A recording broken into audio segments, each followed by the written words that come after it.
cast from the godly realm, solitude in darkness, frozen beauty evermore, flesh under ice, tears of fury and despair fall upon all fair, tempest, death and raging sea, frost maidens lament. Okay, welcome everyone. We are back for the Frosty Few.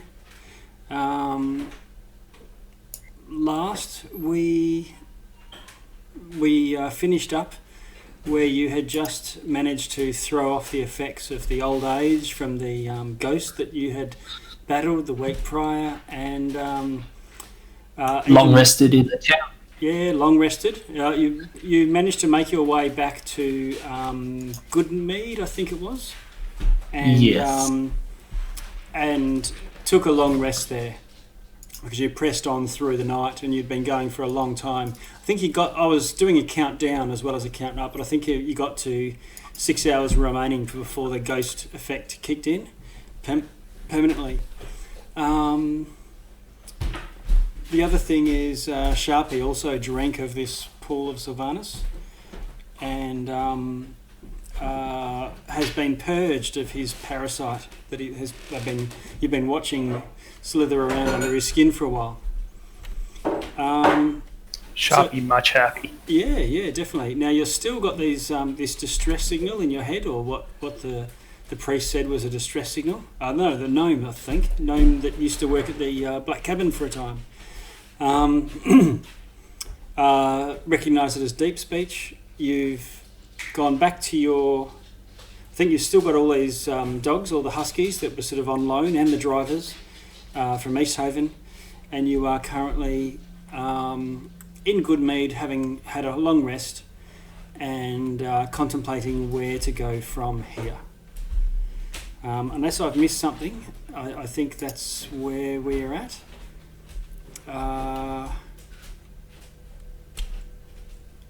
Does anyone else have anything they wanted to chip in, or have I missed something else, some other step or something? That's pretty much what happened last week. Okay. So, so you are recuperating from your ordeal. It was an ordeal just in terms of just exhaustion going through the night. I'm just going to skip to the... you can see everyone there. The Oliver's there. Oliver's not with you, I believe, currently from memory, but Dawn was. I'll go back to the main map for a moment. I think you're all here. We are... That should be resolving now for you. Scroll down a little. Oh, Goodmead. Yeah, good. I did say Goodmead, I think. Yep, there we go. Yes. And following your long rest,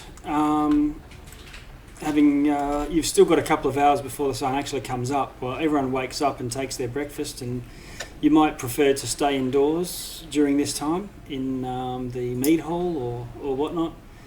But you're all gathered around, having breakfast and deciding where to go from here. Nina's interested in the Goodmead town name.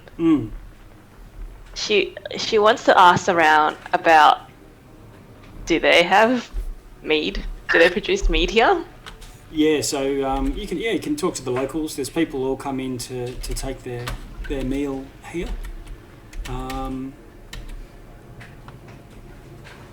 She'll instead of the locals, she'll ask the actual bartender, because he's the one that would know the most about the mead, and she'll talk him up and ask him, what's the story about Goodmead and what the town like. She wants to ask him about what the town is like currently living here. Yeah.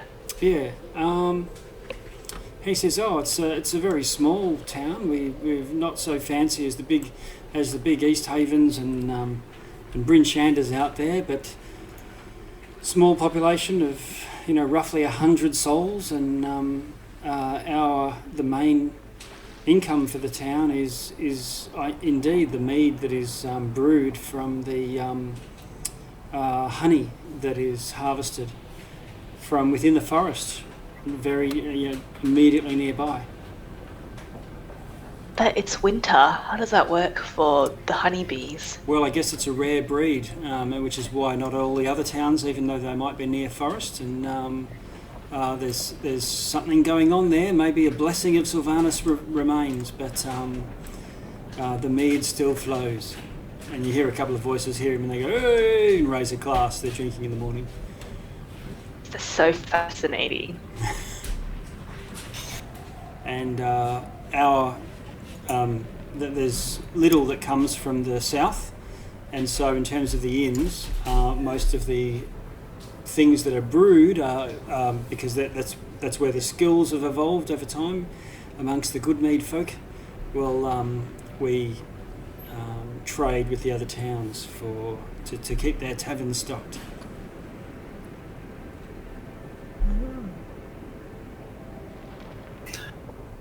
That's a great town story. I love it. Yeah, it was about maybe 80 years ago, 40 years ago. We put an end to our dependence on fish. And it's not exactly mead, although that's probably the common name. It's honey wine. Honey wine. Yes. She wants to buy a bottle of honey. She wants to bring a bottle of honey wine in her bag. So how much would that cost her? It would be the cost of, if I don't have it right in front of me. I might be able to do a quick search. Let's see if I can find it somewhere. Lagan.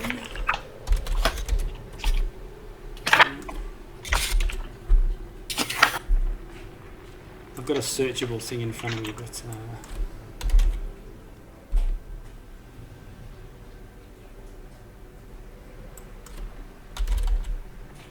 Did anybody else want a bottle of honey wine, by the way? We might be able to Sharpie's already bought a bunch for the guys running the dog sleds for us. I want to buy a carton and get a discount or something. Yeah. Like in Margaret River. Yeah. Clean skins. I really like honey wine. It's nice. Yeah. But Ash is possessing a mug of hot milk, pouring from a medical textbook, looking like she didn't sleep very well. Okay, you can get a small cask for 5 gold. Oh, and that's how many bottles in there? There'd be about 4 bottles in there. 4 bottles. Okay, sold. Okay. That's so good. All right, so good meads, honey wine, 1 barrel. It's not Nice. a barrel as such, that what you think 4 bottles. on the back of a Yep. wagon. Yeah. Okay. Yeah, it's good. Well, what was our plan now? Now that everyone is back to 100%, did we... You actually hadn't made We're one. not- A couple of us wanted to go north and east, north Yeah. and west, sorry. We definitely want to go back to East Haven and take care of the dwarves. Yeah. I Well, East think, Haven's closest, isn't it? as the crow flies, yes. Well, even without the crows fly, Breachlanders are further away, regardless. The other thing I asked is, did anyone want to do anything about this psychic call for help? I mean, Sharpie doesn't care, I don't care, but if we're going to do it, well, we're close as we ever going to be Well, now. what do you mean, Sucker? Is the call from help closer, is it louder in Goodmead? No, it just was from the south. That's all I really got. Sorry. Ah. If I scroll that on your map, I might Sharpie, be it's your call. Yeah, Sharpie, it's your call. You're the one that has to deal with it.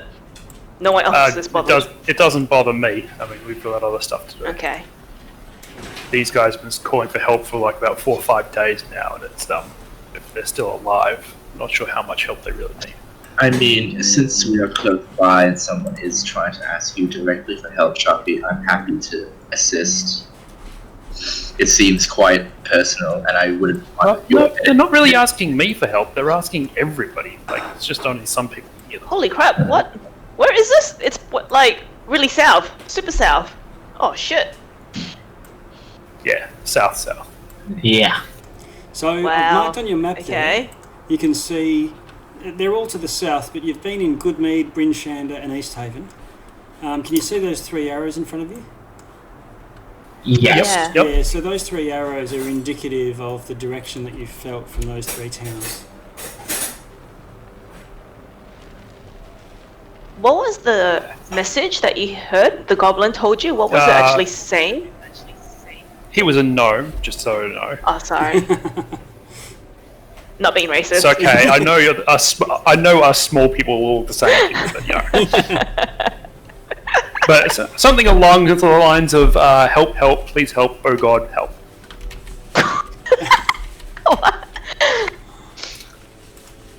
That's the one. Though, I mean, they did do me a bit of a favour. I mean, I figured out if they can yell for help over such long distances, I figured out that I must be able to do the same thing. So that's always a bonus.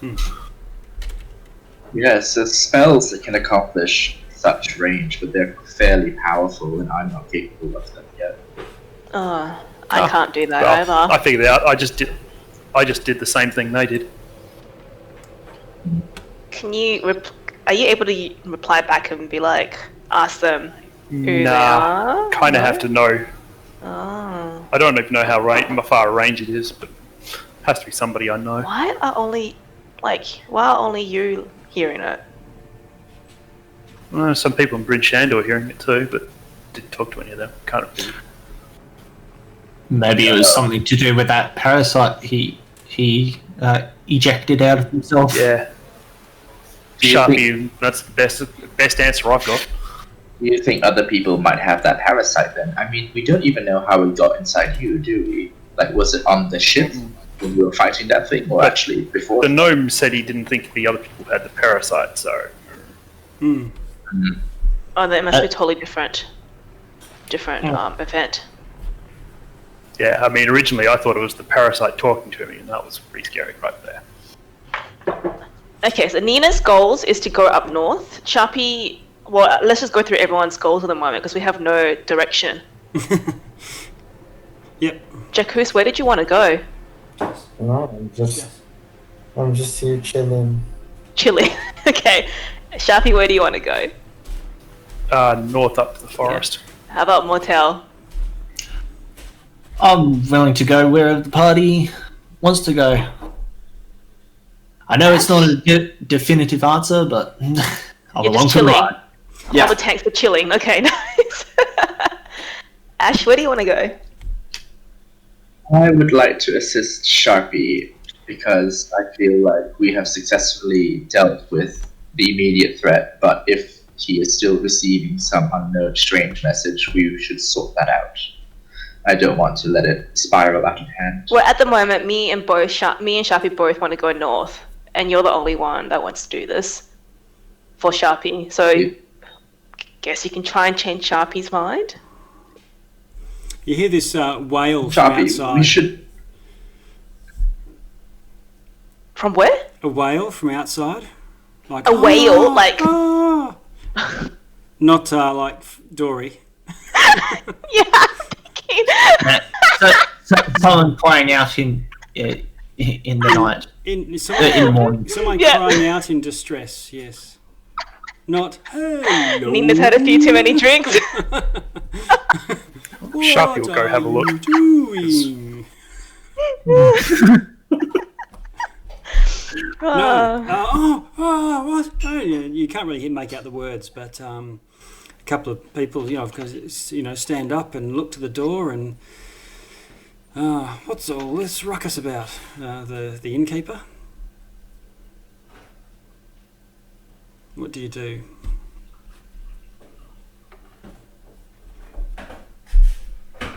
I'm Sharpie, just gonna. Yeah, go on. sorry. I have nothing to say. Okay. Well, I was going to, after hearing that cry for help or whatever it is, I'm going to just, with my glaive in my left hand, just casually walk out the door. Yeah, okay. You open the door and you see a group of people on the road outside, and they are looking to the southwest. And one of the people has got a hand over her mouth, is in shock. It's still pre-dawn. There's just a haze on the horizon to the east. Sun hasn't come off, obviously, beyond the glacier, above the glacier yet. Maybe an hour or two off regular dawn. But looking to the south, along the coast, you can see. Look at your map here. Yeah, so southeast, along the frozen lake of Redwaters. Sorry, southeast or southwest? Sorry, southwest. I'll do the old ping. Probably about 5 miles away. You can't really see it that well, and obviously in this light you wouldn't see. You might see some a bright bonfire or something if it was lit, or a signal fire or something. But about 5 miles away, down along the coast, there's a red haze and clearly significant fires burning. And one of the militia from the town turns to you all and says, Dugan's Hole is afire. And a group forms as a few more people come out, and some people are sort of rousing others from their homes. What do you want to do? So, is it myself and Sharpie are the only ones outside, or is it just myself at the moment? Oh yeah, Sharpie's there. Sharpie's there. Yeah. Using my military background, I'll ask the town. It's a military. Yep. What? How do you know it's Durgan's Hole on fire? Oh, we can see it. We know where it is, and there's clearly very large flames as part of that haze. Right. And so there's significant fires, and it's right where the town is. So locals who are familiar with the geography, they would know that just by the shape of the land. Well, it's still night, so it's dark. That makes it even more obvious that there's very bright red-orange light at the ground level, and it's directly where the coast meets the frozen lake. Well, I'll be. And as you watch, you see this almost a flash of red, very bright red light flash above the town, just above, like above the flames. 5 miles away, you obviously can't see. Well, sounds like it's time to go back to East Haven. You wanna run?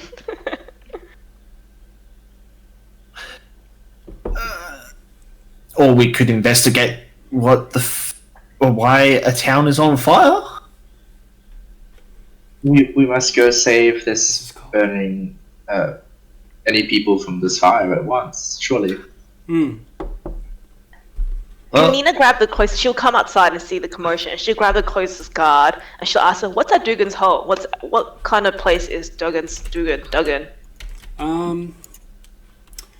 Dugan's Hole is just a small town, much like ours. Is there alcohol there? Is there fertilizer there? Why is it on fire? Yeah. Well, I couldn't say. It's just the whole town. Clearly, that's a massive fire. When we've had fires go through the forest in times, that's pretty much what it looks like. But rather than it be deeper in the forest, Yeah, Dugan's Hole. It's very redneck. It's a bunch of inbreds.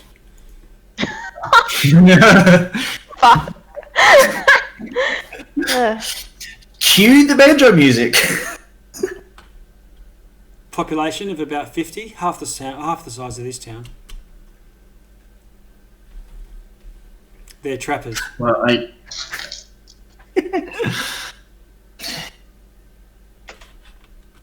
how does one deal with a fire out here? Because it's difficult to have fresh water that doesn't freeze unless, I don't know, do you chuck snow onto it?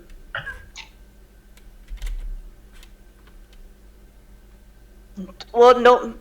What's the problem right now? Like, do we want to just ignore that, or are we gonna do something about that? How far is it away from Goodmead to Dugan's Hole? 5 miles. 5 miles. If we take the dogs, how long would that take? Nothing, surely. Yeah, let's have a look. I've got a little... I mean, you can run you can jog 5 miles in an hour or something. Not in the snow. Yeah, but I mean with dogs. Overland travel.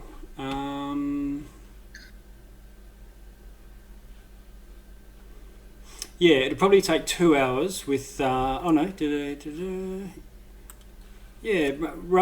with the dog sleds, probably about 2 hours to get there.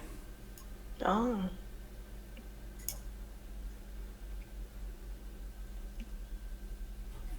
Are the East Haven people willing to go?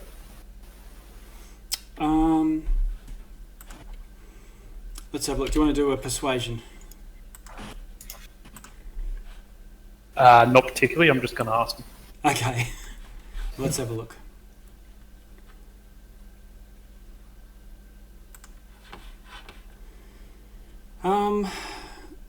Yeah, one of them's willing to go. The other 3 of them would prefer to head back to East Haven and warn East Haven.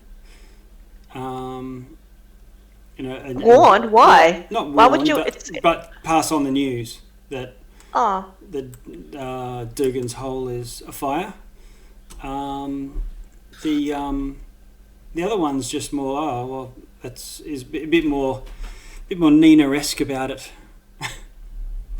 Not my problem. Yeah. So we know who's paired up with Nina then.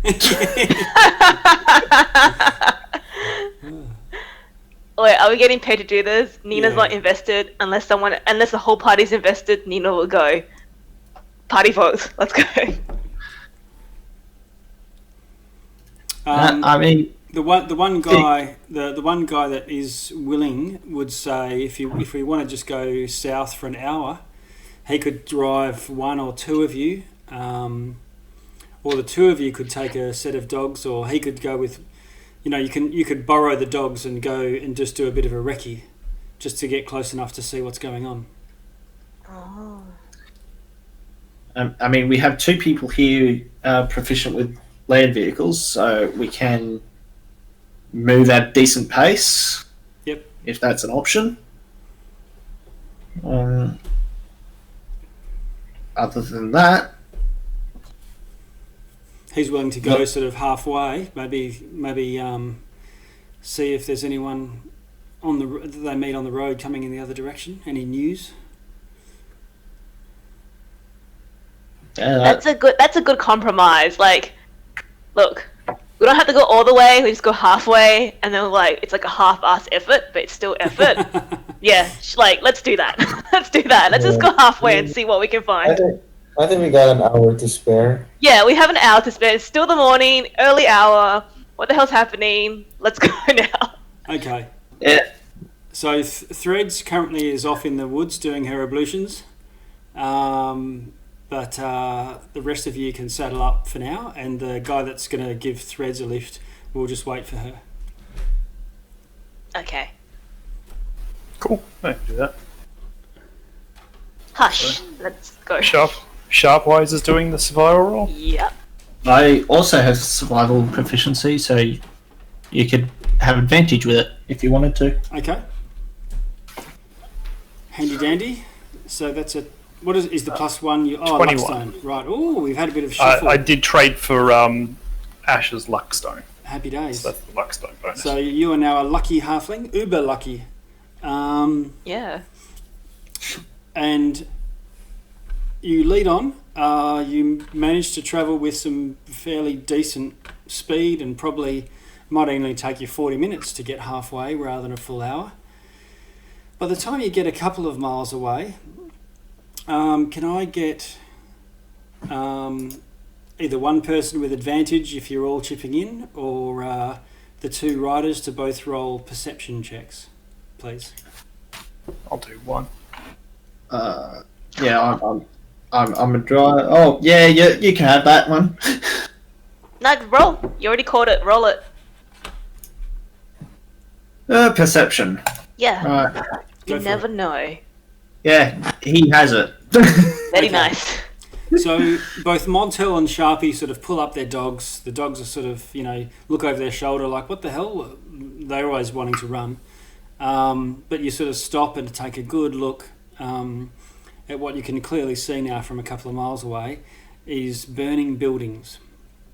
The jetty is also on fire, and so are all the boats and ships that are frozen into the water.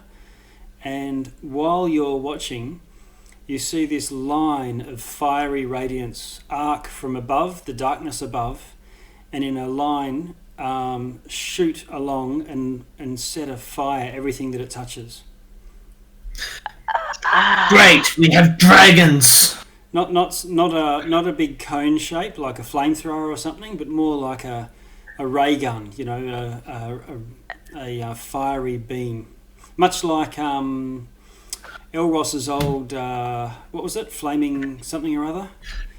Scorching ray. Scorching ray, yeah. So it's much like a scorching ray, but enough to set a whole, destroy a whole ship on a pass.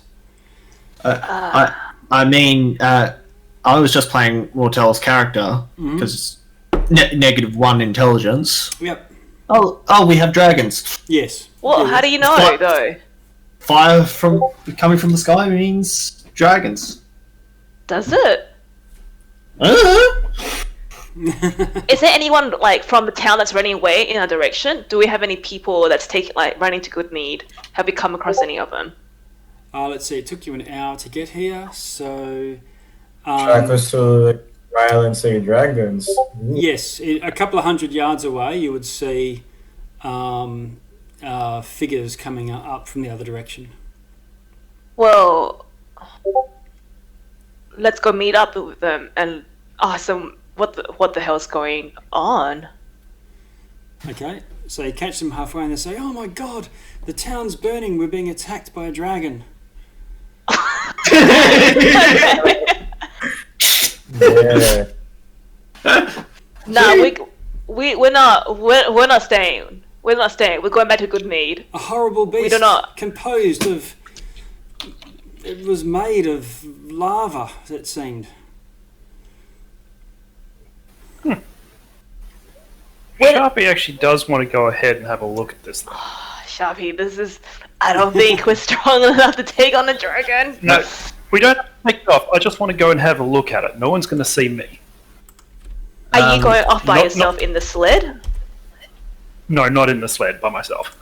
Uh, I'd take threats. She's like, Sharpie, that is not wise. I'm gonna touch Sharpie's head, and I'll cast invisibility on him. oh, hey, thanks. Wait, who's going with Sharpie? Is just him? I'm not taking any of the rest of you with me. You guys make more noise than I do when I breathe. Yeah. I'm very clanky. I just putting that out now. I'm very clanky. Yeah, I think all of us are. How long are you going to wait for Sharpie? How long are you going to walk Sharpie? Because it's an hour to get by with dog speed to get to Dugan's Hole. All right, yeah, that's going to be a while, isn't it? Yeah, you're going to be a It's the Threads is in. Can we not? Can I convince the dogs that take me about Hold on. half an hour Threads out? is here. Wait, is Threads still in good need, or is she with us now? So what happens is you're all standing there on your dog sleds trying to get higher and craning your necks to look at what is supposedly a dragon attacking the town, and you hear some dogs yapping and barking and the other dogs bark in reply as Threads and her rider come riding up behind you. Threads, Did you miss me? you're a sight for sore eyes. Yeah, I get told that a lot. Sharpie wants to go scout out Duggan's hole, but I think maybe Dawn might have a faster lookout. Oh, can Dawn talk to you? Do you understand what Dawn's saying? I forget. We got this like quite I ask yes no questions thing down, so Okay. Sharpie, you can either go or we can ask Threads to find out for us. Is the guy on my sled willing to take us another half an hour in? This will take a persuasion. Now that he knows there's a dragon down there.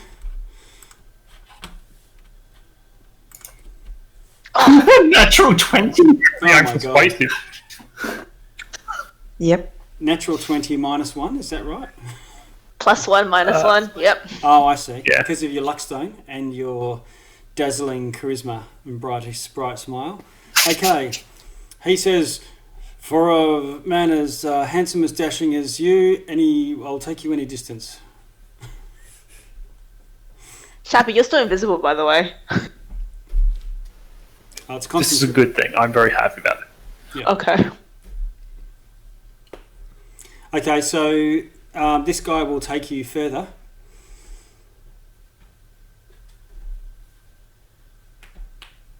Not within sort of melee or bowshot range, but he'll go in until he's definitely willing to. Yeah, if it's like, half a mile out. Yeah, okay. And yeah, if Threads is willing to send Dawn as a aerial thing, that'd be good. Yeah, sure. Okay, so Threads, you ask Dawn to accompany Sharpie and look out. Sharpie, you and your pal saddle up and take off. Everyone else waits in anticipation, I presume. Yep. And Sharpie, you get closer and closer, and eventually, you see there's flashes from time to time, and eventually you get close enough that you can see what looks like a ray of radiance or intense heat shine down in a line, but then it stays lit, and that whole line moves along as if it's being projected from above. And now that it's sort of an hour and a half, it's only half an hour before dawn, and now against the pale haze of the morning sky, you can definitely see that there is a large winged creature which is projecting these scorching rays, and it's lazily circling the town. You see it land a couple of times and tear apart a building, and then take off again, and then rise up and circle higher in the sky, and then come down and do another strafing run. Am I close enough to tell what it might be? Oh, like you haven't seen a dragon before, but it fits the bill. Big bat wings. So big lizardy Big wings. yeah. Okay. Yep. What was your perception? You did your first perception when you were a mile away. Now that you're closer, I'll get you to do another one, and your buddy can help you out to give you advantage.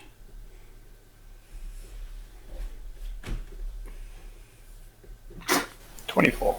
Okay, 24. All right. So, your keen ears actually help in this. That even from this distance, you hear like a screeching, and you're not sure exactly what that is, but it sounds metallic, and so that sort of piques your interest, and you watch and watch and watch, and eventually you can see that there is bright light emanating from this dragon. But initially you think it's stripes, and it's black with every so often stripes of very bright orange or yellow. But you, with your 24 perception roll, you can tell that it's more like the creature is armoured, covered in metallic. So when you say black, is it perhaps the colour of Chardonnay? Oh yeah, definitely. Okay, that's fine. We can get back on the sled and turn around now. Run! Do you see the handout? Oh, fuck! Yeah, I actually did it. Definitely Crazy get the hell to out. Run! Okay, so you jump back on. Dawn sort of notices that you are going in the wrong direction, and Circlets turns around. And eventually, 20 minutes or so, you make it back to the main group, to Threads, and then Yep. the sun is well and truly Looks up. like those Duergar succeeded. Their little creation just fired Dugan's hole. And I give descriptions. Oh, that's not good. Correct. Very not good. Should we run away? Yes.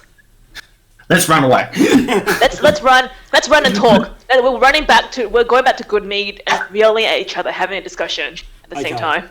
All right. So The survivors. yeah, there are survivors. We are the survivors. While you've been Ash, if we waiting, stay here, then we will not be survivors. while you've been waiting, a couple of survivors have come along, or not survivors, but people who, at the first attack, they fled straight away, and have been running up the pathway to try and run in snowshoes the 5 miles to get to Goodmead. Can we pick any of them up along the way, or is our cart, No, is our sleds definitely. full capacity already? It'll weigh your dogs down a bit, but you're only a couple of miles away, so your dogs will. You could probably put. Yep. It'd be completely loaded like a train in Calcutta with people hanging off the sides and whatnot. That's women and children first. We're Yeah. getting them on, and we're making our way back. Okay. We're taking Alright. whoever we can. Well done. So you support a couple of exhausted trapper families that fled from the outskirts of Dugan's Hole. Get back to Goodmead, and you see the whole town is in a bit of an uproar. Remember that Goodmead's speaker was assassinated not too long ago. He's lying in state still, and they haven't elected a new one. So the whole town of 100 folk or so of all out in the streets having a bit of an argument about what to do now.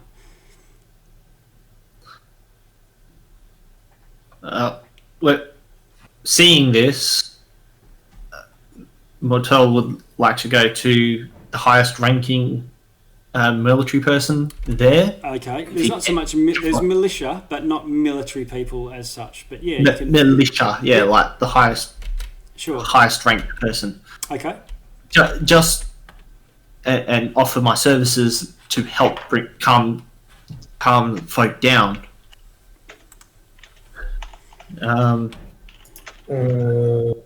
Jakkus will just suggest to gather the people at East Haven and make a stand there.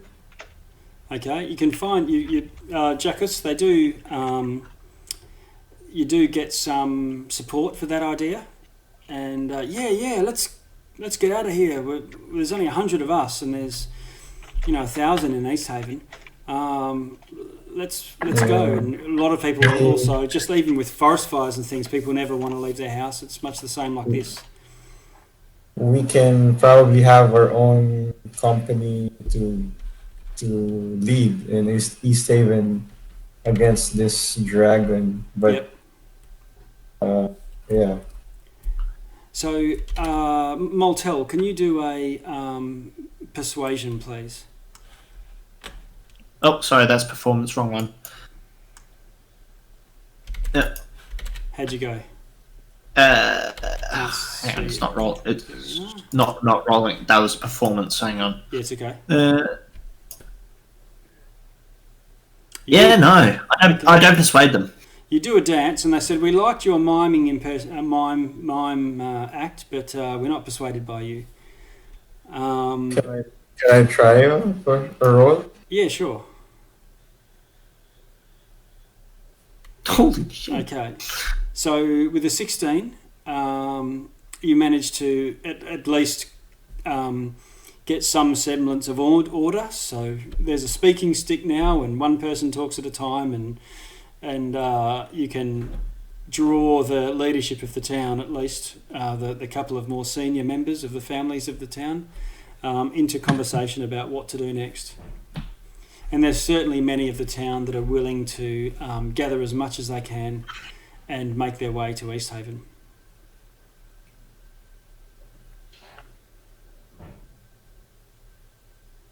Are dragons known to travel? Like, do we know that it might be heading to other towns? What do we know about the dragon? This thing is a creation. It's not a dragon. All we know is it's attacking towns. We don't know what for. Can we not go back to East Haven and find the dwarves there? Let's do that. That does seem like a good plan. Let's feed the dwarf to the dragon. Yeah. Okay. Now, can everyone cross off 2 days' food? I think just for the travel to get here and do this, and for today, just to keep a track of it so we don't forget. And then we'll pick up with today's travel. I'm assuming you're just doing a bit of this stuff's all pre-dawn outside of your normal 4 hours of travel for a day. And so 2 days of food, do that first. Yeah. And if the intent is to set off north to the east way and then out to East Haven, then that we'll go from there. Is that the idea? Yeah. I think so. Yes. Okay. All right. So I need 1 or 2 survival checks just to see how well you can navigate and also handle these horses. You can see to go to the east way, you have to go inland a little bit too.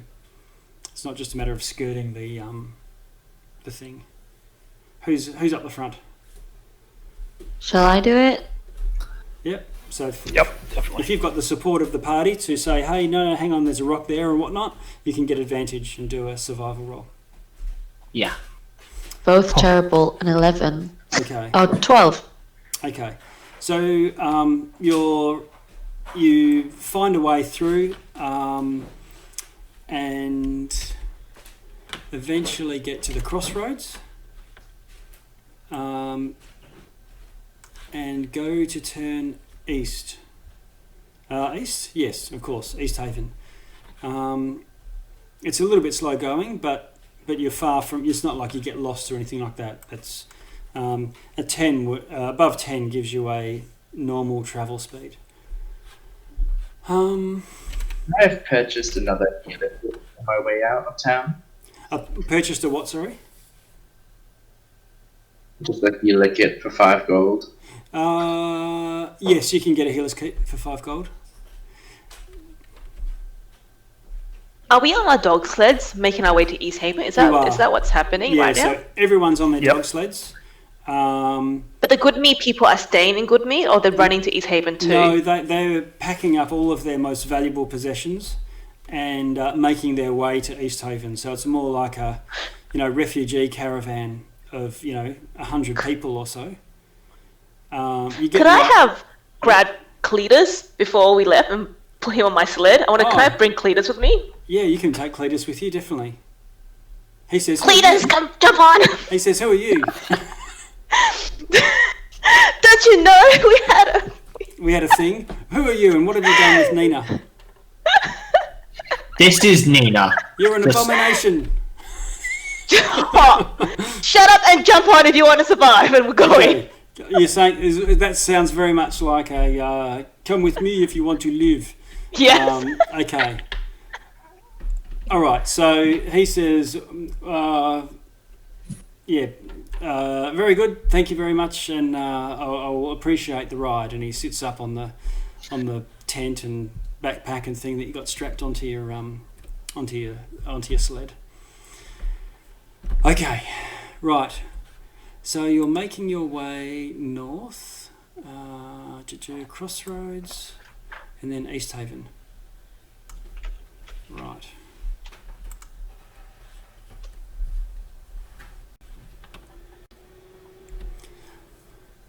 Just loading us onto a new screen here.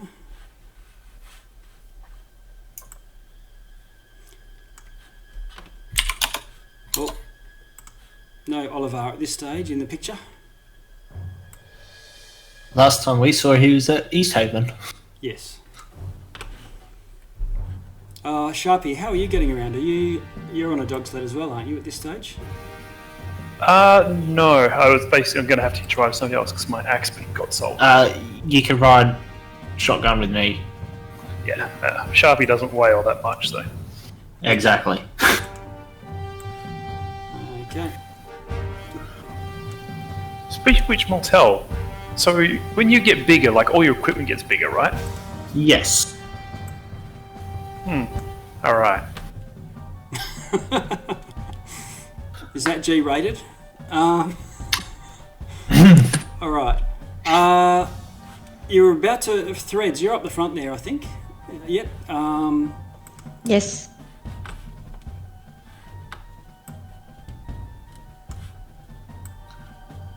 Let's see.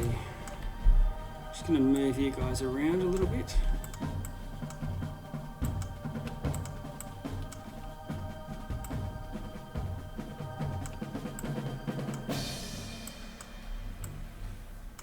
Okay, and then there's Jakkus and the other the other three. So I'm just hang on. Jakkus. Oh, okay. No, actually, I'm going to just bring that back a little bit. No. Bear with me, sorry. You get to the crossroads, and there's a figure there. Just in here, if you can see my ping in the middle. And he's sort of waving his arms at you, and he's got a torch in one hand, like a distress signal or a warning signal of some sort.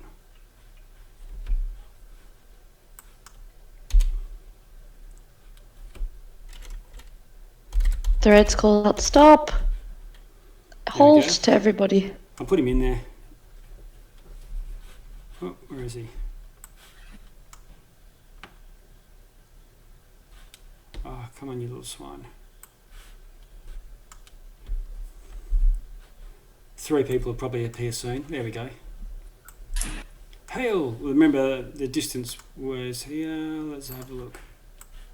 You know, it's probably 40 feet or so away. Rugged up in winter clothing. What are you going to do, Threads? I tell everyone to stop. Okay. Sharpie will look behind and to the sides for the ambush. No worries. Whoops. I assume everyone stops? Yep. Yep. Threads, what are you going to do now?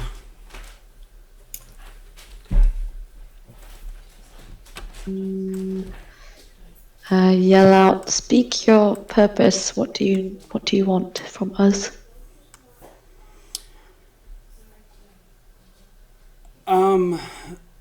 There's trouble ahead. We just came from trouble. Don't go What kind of trouble?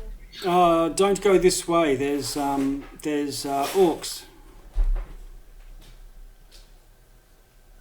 Orcs, not dwarves. No, rampaging orcs. A warband. Is he telling the truth? Yeah, I'd like to insight that as well. Yeah, so you can have a party. Yeah, I'm good at insight. So, yeah, if Ash, if you want to move yourself up a little bit, or if I assume everyone sort of, are you going to sort of roll your roll up sort of thing, like. Mm-hmm. Yep, gets a little bit squishy, but that's fine. Ash, you can go all squinty-eyed and threads. You're the first two.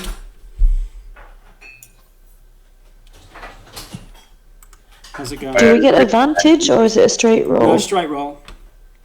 I only get advantage because of my runes. Yeah, right. Okay, I think I got the same as Moltel, 13. Yeah, okay. Yep. All right. So, yeah, it doesn't look like he's being deceitful or anything.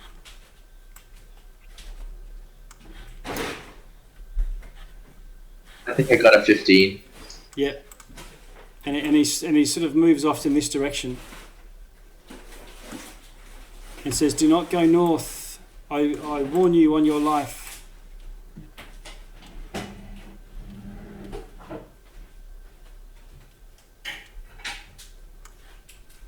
Did they attack you? Or what are they doing? He comes up to you just a little bit closer.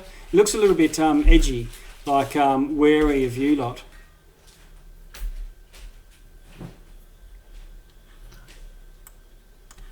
He says, my group fled south and left me to warn others.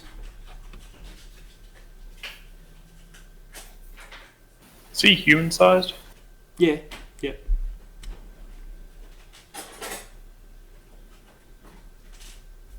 Well, we're not going north, so good for us. Okay.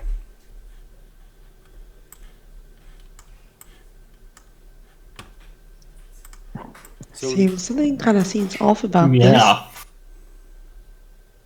Don't know why.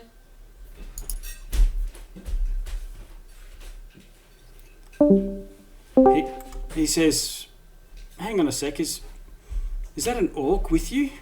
You're not in with them, are you?" And he's pointing, indicating Jakkus. No, I'm just half one. Half one. How dare you? Jakkus is an upstanding paladin. Okay, he sort of quakes in his boots, looking at you, Jakkus, and he sort of turns and moves back and going, half orc, calling out like a warning. Thought so. Threads, did he run away, did you say? He's just backing away. I'd like to give chase on foot. Yeah, okay. Right, We could just use the dogs to just run off. I mean, they called out half orc. What does that make you think this is? There's somebody out to hear the word half-orc. Yes. Okay. Yeah, and we could just get out of here and not have to meet them. Okay, Moltel, I'll get you to roll. Oh, I may as well, just for the purposes of this, I need everyone to roll an initiative roll. Hang on, let me just clear the thing. Just because you're giving chase and whatnot. Hang on, I have to clear it. No initiatives yet. Okay, now you can go for it. Click your token and chuck it in. You might want to just reset your HP, guys. I think some people's HPs are not full. Yes. And you didn't lose any hit points in your going into the Verbeeg lair. So you should all be at max. And you've had a long rest too, so you should have your spells and long rest things all reset as well. You should all have full hit dice available to you for short rests. So how are we going? Is everyone in there? Oh, Moltel, 25. Crikey. Alert feet, baby. All right. I'll chuck this commoner in here. Add turn. There we go. And I'll roll a d20.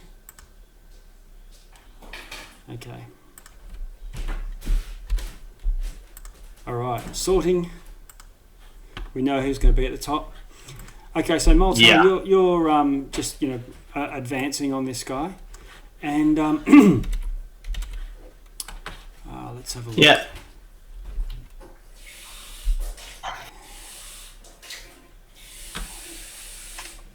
Now tell me about your, was it alert, the feat, or is that a rune that you've got? No, the alert feat is Okay. the one I've got. So Tell us a story. I gain a +5 initiative, Okay. a +5 bonus to initiative. I can't be surprised while I am conscious, Yep. and other creatures don't gain advantage on attack rolls against me as a result of being unseen by me. Okay. All right. So while the others are surprised, you're from where you are. You can tell that you hear the twang of arrows or bolts or something, and you can tell that there is from an unseen location incoming ordnance, and it's your initiative roll. What do you want to do? Oh, this one's the only target I see at the moment, so That's right. Yep. I'm going to move up. Okay. These are normal 5-foot squares, are they? Let's have a look. I believe so. Yes. Yeah. Yep. No worries. Yep. So I'm going to walk right up to here Yep. and grow large as my bonus action, Okay. and right there. And as my action, I'm going to activate my radiant consumption. Okay. So, What's the range on Oh. So it's a 10-foot radius around me, and it's 10-foot bright light and 20-foot dim light that? Okay. as well. And is that ongoing or is it a pulse? Well, I haven't used it yet, so we'll flavour it as it's like pulsing like golden fire. But what I mean is a pulse is like it just flashes and then it's off, or does it? Oh no, it's ongoing for a minute, Okay. or until I end it as a bonus All right. action. But What colour would you like your bright light? the 10 bright foot? light to be golden Okay. We'll see what we can do. light. So you emit bright light in 10 foot. Is that right? Yes. And low light another 20 or 10. So 20 dim light. So it's a total of 30 foot aura, but 10 foot radius is the bright light. So I will just set this up on the aura as the first one is that, and the second one is 20. No. 30. Boom. Done. Just like that. Very good. And what does that do? Damage or something, or is it on his turn? Or? Oh, yes, it does. Happy days. So when I end my turn, all creatures within 10 feet of me take 2 damage, 2 radiant damage. 2 damage. Yep. Because I can't do any other turn right now. Okay, so this guy takes 2 damage. Yes, he takes Yep. 2 damage. I also take 2 damage halved because of its radiant damage. So I'm at slowly. I might change that tint color so it's can be so we can see the health bars to that. Sure. Okay. Might, Yeah. yeah. Good. Don't think the rest of us can see whatever you're. Yeah, we don't yeah, see no. that. You can see my aura. You No, can, we don't. We don't. okay. Well, don't stand 10 feet near me. Essentially, because I'm emitting light. Yeah, might be better if you edit this. Yeah, I can do it. I can do it. Yeah, because that way it emits light as well. So, How's that looking? Can you see it, guys? Yep. Okay. So you see this ASMR dude with the enormous glaive stomp through the snow, get to within 10 foot of his commoner, and then do his rah and emanate his radiance. Bask in my glory as the guy shrivels up and blisters and burns, and you hear this sort of yipping behind you, Moltel, as some dogs sort of skip back out of the radiance. Is the other 20 foot doing damage, or is that just light? no, that's just light. Oh, good. So you didn't fry your dogs. No. Okay. Good. Okay. So let's just skip through the turn order. Okay. Let's see. Jakkus. Be Sharpie, actually. Yeah. Oh, this is a surprise round. You are not surprised, but Sharpie is, and so is everybody else. So you're just acting on the turn. Your spider senses tingled as some crossbow bolts come sailing out of the forest.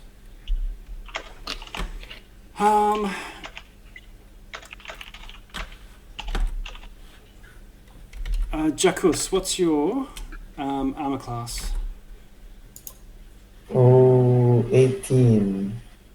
18. Okay.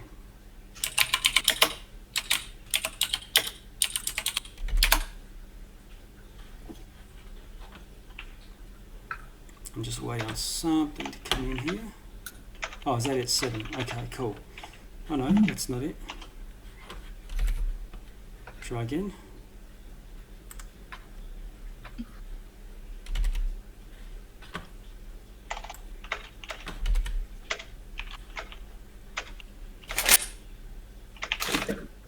Click to roll, shift to roll with advantage. I'm not seeing any of my rolls come through for some reason.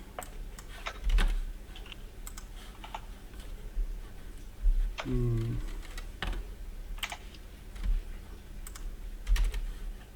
just going to roll d20s out here.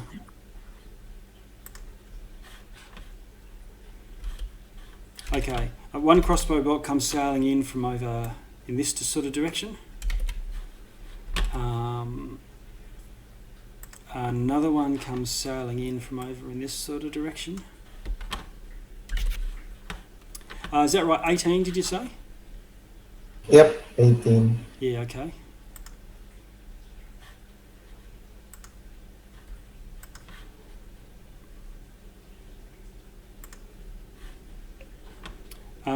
It does 9 points of damage, a crossbow bolt.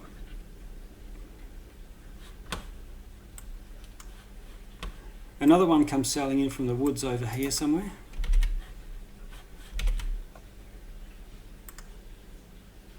Missing.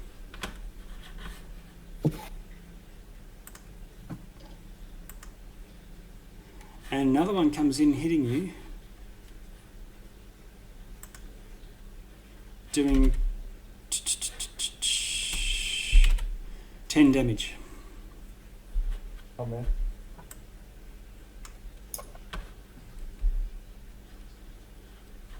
Sorry, how much damage? 10. So you've been hit twice and had a whole launch of crossbow bolts come sailing from all directions. And we then skip everyone apart from... Sorry? Where all of these? Do I see where all of these? No, one comes from over here somewhere, one comes from over here somewhere, one comes from over there somewhere.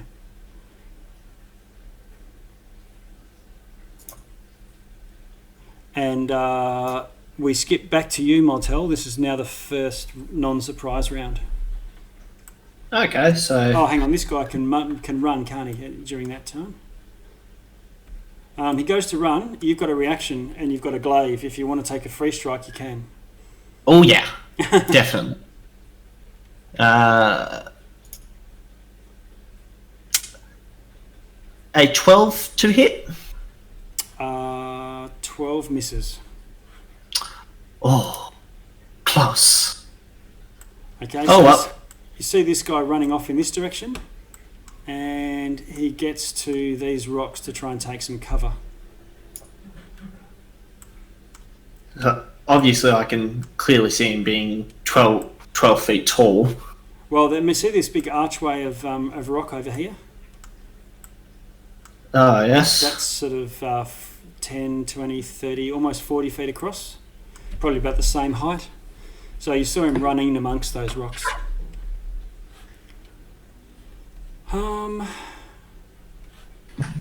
Let's see. Okay. So is it my first actual go now, is it? Yeah. Well, it's your second. It's actually the second round. It's just the others didn't get to second. act. Yeah. So back to you. What do you want to do? Was I surprised? Was I surprised, Reds, when I was talking to him? Yes. The surprise was more the Okay. arrows coming in from the sides. He wasn't actually actively fighting. He was just moving back. Yeah, so seeing that guy run off, I'd like to head that way myself just to try catch up with him. Okay. 30 foot? 30 foot movement. Okay. So to there.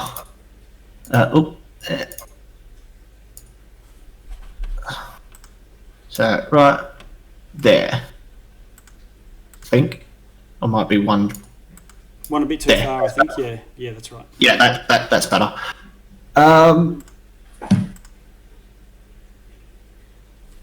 So this is over here is an archway, is it? Yeah. I'd like to take the dash action and go through this archway Okay. to about there. Okay. Does it mean that this guy, if you can see him there now, does that mean that he takes your radiant damage, or is it at the start of his turn? No, it's at the end of my turn. All creatures within 10 feet of me, including me, take radiant damage. Okay. So I could action surge and attack, but that's not what I'm going to do. Okay. Not So this round. you run through the archway, and you see two guys that were completely hidden, like they were 100% ducked around the side of the rock, and trying to take full cover. But by your radiance shines them, and you hear them cry out in pain from the light hitting them, and they take their 2 damage at the end of your turn, including the commoner. Yep. So which is now? Okay, so the commoner dies and falls down from burns of your presence, and the other two draw a long sword in one hand and a short sword in the other. You can see they've got a motley assortment of studded leather armour, muffled for stealth, but there's some metal plates and things attached to the armour, so it's not plate mail by any means, but better than studded leather. Yep. Well, that was my turn. Okay. Sharpie, you see this sort of radiant ASMR go running off into the rocks, and He's doing his thing. You hear the cries of 2 wounded individuals, but you can't see them. Right, Sharpie is going to duck. Move through the stop dogs. 2, 3, 4, 5. And can he see where those crossbow bolts came from? They came from the woods sort of in this direction. You can do an action to do a perception, otherwise it just goes by your passive perception. That's fine. Passive perception. Do I see him? What is your passive perception? 17. Yeah. So you spot a dude now that you're close enough. Let's see.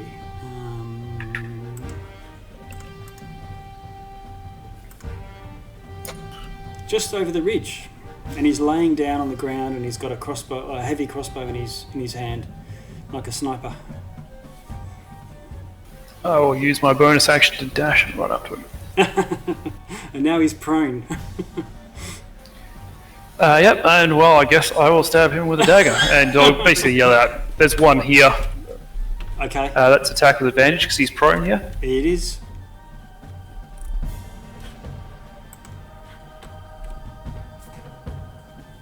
Ooh, 24. 24. Now you got bone dagger there. Is this you don't have that anymore, or you still do?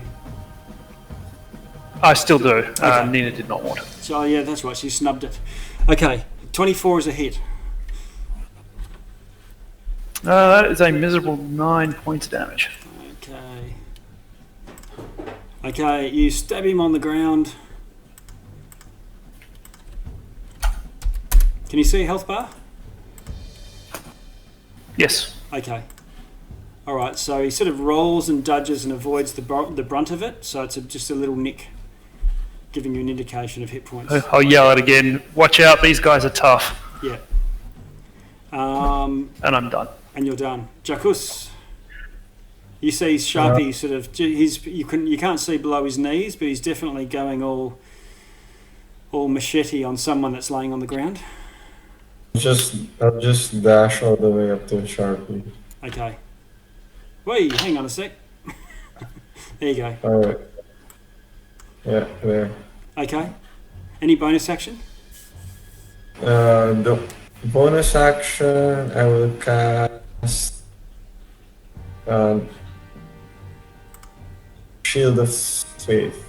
Shield of Faith. Okay. Yeah. That adjusts your armor class, isn't it?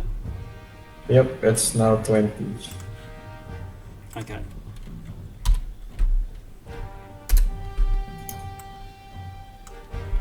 Okay. So that's you, Jakkus, done. Nina. Did I see crossbow bolts come from the east side too? Yeah, sure did. Okay.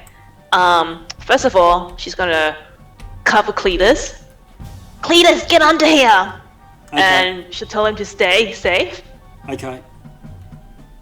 Cletus pulls his beanie down over his eyes for protection. She will move this way. I can't see anyone. Which way did Jakkus go? Sorry, He's over here. can't even see him. No, he's moved so far into the woods that you lose sight of him. Oh, okay. Okay, so she'll go 30 feet here. And can she spot anyone with her perception? What is your passive perception? Not passive, she's actively looking for them. Oh, okay. So in that case, roll a perception roll. Yeah, she'll use her action to try and spot Okay. anything. No. A rock. There are people around here somewhere. You are certain that there is no one here. She'll yell out to them, "Show yourselves, cowards!" Okay. And that's it. That's her turn. There's a Johnny Rambo covered in mud all sit right next to you, but you don't spot him. Oh, well, there you go. Okay. That's you done? Yes. Okay. This dude here, over where Sharpie and Jakkus is, that you've stabbed him on the ground, he leaps to his feet, using his movement, and then attacks Jakkus. Now, let me see. Your armor class is now 20, I believe, Jakkus. Yes. Okay. He attacks you once, no longer with initiative, with advantage. Armor class 19 is a hit. No, it's not. Oh, no, he rolled a 19 naturally, so there's pluses Oh, enough okay. and that plus is enough. Plus bonuses, so Yeah. Yep. Okay. So he hits you and does 11 max damage with a longsword. He slashes you again, hitting arm class 23. Again with that longsword, doing another 11 damage. Yeah, I'm down. Okay, he yells out, "I've got him! I've got him! The half-orc's down!" And he stabs you with his short sword, inflicting 2 death saving throws.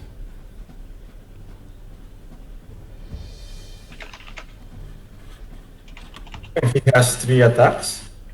Yes. There's two attacks and a bonus attack with his left hand.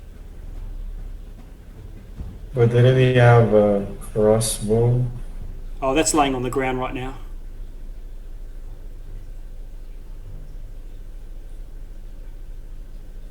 And he yells out, "I've killed him! I've killed him!" Oh, whoa. Wait, no. I have, sorry. I've only just... I have relentless endurance. Oh, So I still... He doesn't kill me on the second attack. He What did you doesn't say? bring me the second attack. I still have 1 hit point. So he can roll to try to hit me again. Oh, I see. Okay, so relentless endurance, when you are reduced to 0 hit points but not killed outright, which is how you just dropped, you can drop to 1 instead. Okay. Which means you're actually still standing, so it's not you're not unconscious or anything like that. Is that right? Yep. Yeah. So he stabs you with his longsword to within an inch of your life, and then whacks you with the short sword, doing 8 damage. That one didn't kill him. Okay, so he doesn't get an opportunity to stab you in your unconsciousness, because he took that third attack to put you down. What? Wait, don't you need another? You can't draw 2 different weapons on the same turn unless you have the dual wielder feat, right? You're exactly right. So he has a dual wielder feat. I can't tell you what he has, but yeah. All right. Put it this way, it's lots of fun. Okay. But if you can have feats, so can they if they're tough enough. Let's see. Nina, you. Johnny Rambo comes launching out of the trees at you.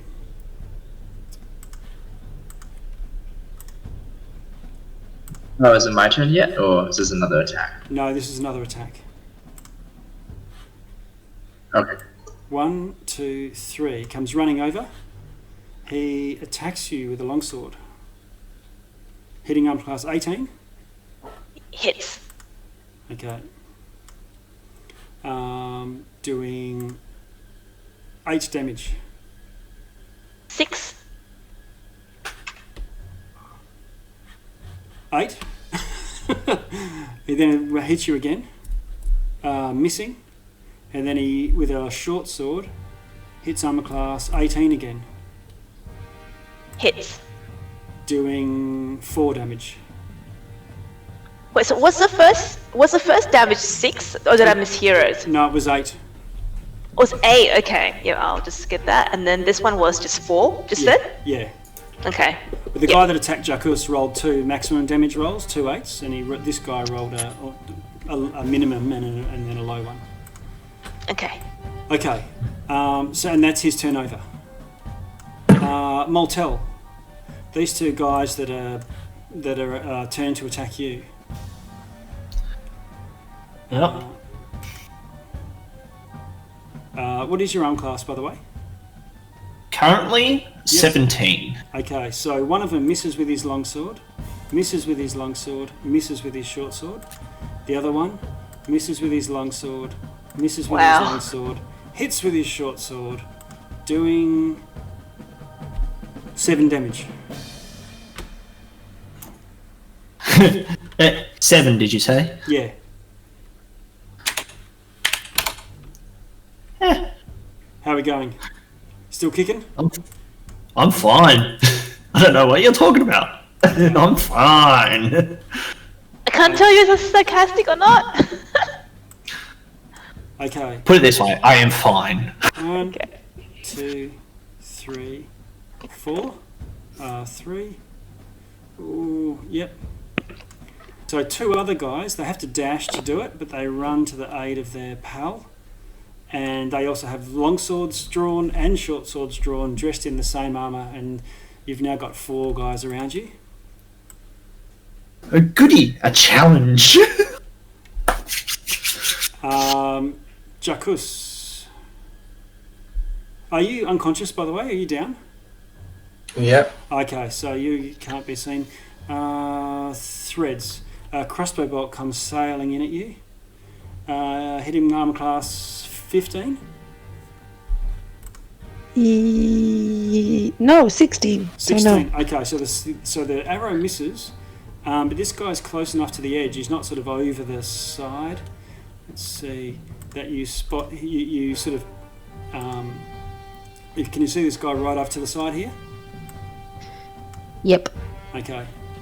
So there's a dude doing his best to hide, but they don't all succeed on their stealths. And he's revealed himself by attacking you.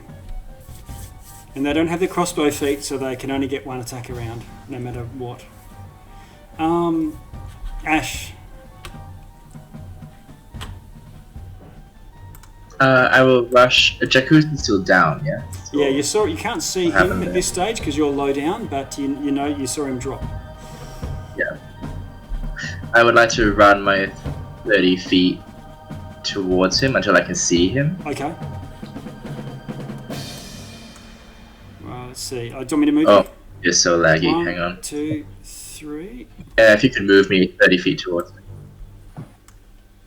1, 2. That moves you 30 feet, but I don't think you can still see him at this stage. Can you see him? Yeah, I can see. Can you see Jakkus' token? Just about.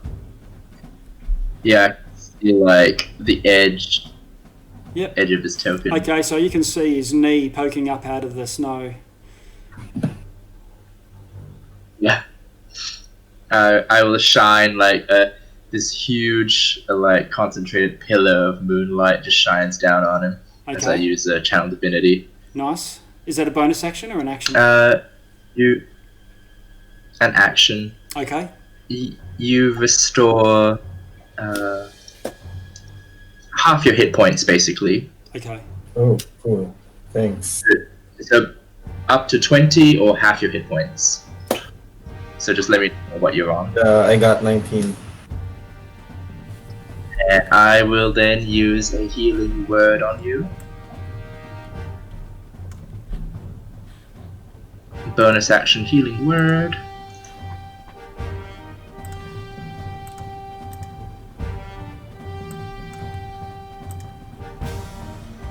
For 10 more. Okay. And that's my turn. All right.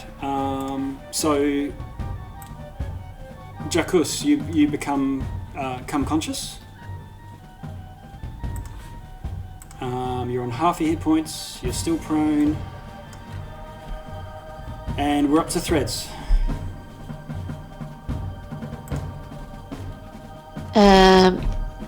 Threads is not impressed that we didn't just ride off on the on the dog sleds, but she's going to jump off hers and move up. I don't know how I created a mini dawn. So cute. Oh, you're missing a dawn? No, I created a mini dawn. Oh, I see. And I'm going to... Can I see the two guys that are attacking Mortel? Yes. The two Yes, that they're are they're in bright light, so... The two that are closest to you. They're silhouetted. Okay, I want to shoot the one that's wearing the... Well, this one. I don't know. The one on the right. Yeah, okay. Way go. Roll a hit.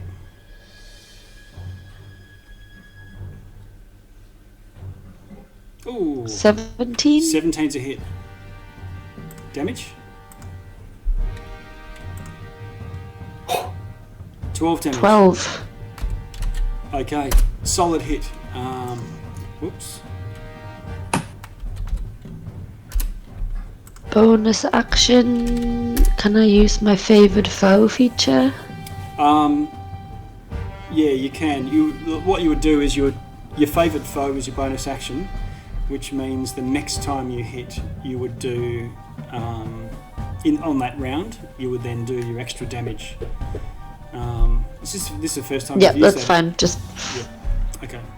for the next 10. Yeah. Okay. And so that's both of them. So Moltel, it's up to you now. You've got them surrounded.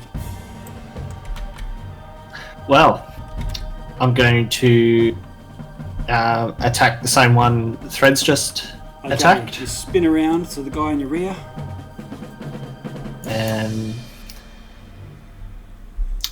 I take it a 7 doesn't hit, so I'm going to action surge that. Okay. So I can attack again. Right. 7 misses. Right. 16 to hit. 16 misses. It doesn't get through the armor. Damn. Bonus action? I've used my bonus action. That was action surge. Oh, right. Okay. So action surge is a bonus action. Hang on. No, it isn't. You just get, Yeah, so you still got a bonus. Yeah, I still didn't have bonus I didn't think it was either. Well, I don't have anything else to do a bonus action with at this current moment. Okay. I'm ending my turn. So, everyone takes 2 radiant damage from me. Nice one. Okay. -2. Alright, so they all start blistering and frying. They haven't slip-slop-slapped before.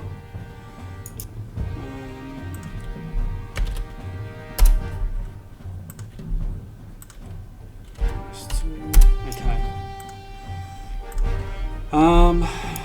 So that's you, Moltel, done?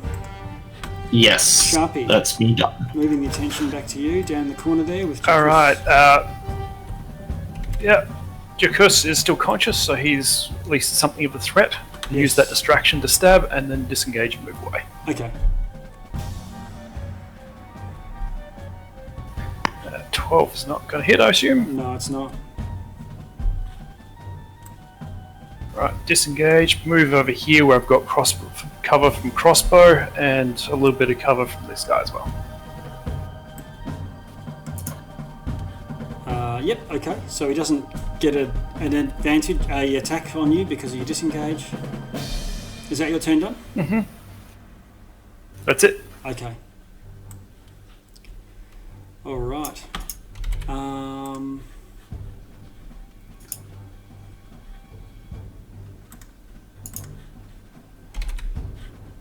Okay, you Moltel, you can hear some movement from the trees beyond, up in this direction. If you can see my ping. I had to start my browser one moment. Did you? Okay, all right.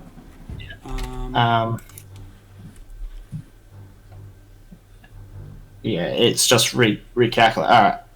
You got it? From where? I'm back on the map now. So from where? Oh, from here. Oh, so directly behind me now. Yes. And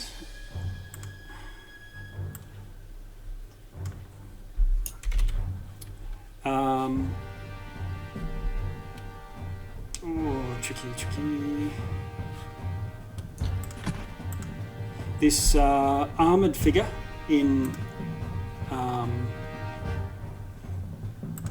there's 3 of them. 3? Yep. And this guy walks to here. 1, 2, 3. Sort of part way down the hill. And he starts casting a spell, gesticulating and pulls a wand out of his sleeve, and waving his hands in your direction. And as he does, a bolt of fire comes sailing out of his fingers, out of his wand, and let's see, and hits the guy that you're fighting to your rear in the back. Okay. Doing a significant fire damage as the guy spins around. Ooh, He then good guys. casts Maybe. another spell and vanishes, and appears standing up on this rock. Can you see him there? It's a black rock for me. Okay, I'll move him to this Right side there. just so you can see him. Is that visible now? Yeah. Okay. Yes. Over My, here. my dynamic lighting's playing up a bit Oh, okay. because it yeah. was clear before, but yes, I can see him. Okay. If I just move a little bit, Yeah. I can just see No him. So worries. yeah. So you know where he is. Okay. Jakkus, you're still on your back, turtle in the sun, but you are now a fully operational half orc. What do you want to do? I'll use my half movement to stand up, Okay, get to your feet. and then I'll attack the one in front of me. Okay, roll to hit. Oh God. shit. Is that a And then- natural Yes. 20? Yes. That's for bringing me down. Okay. And yeah, Divine's Might, so that's 48. Yes. Yes. Nice. Oh, We shall and- call this move Salute Edge. Yes. So a natural 20 to hit with your adamantine hammer. You spend a first level spell slot to empower it with divine glory. So that's 35 damage. 35 damage. Okay, it rocks him on his heels. It doesn't fell him.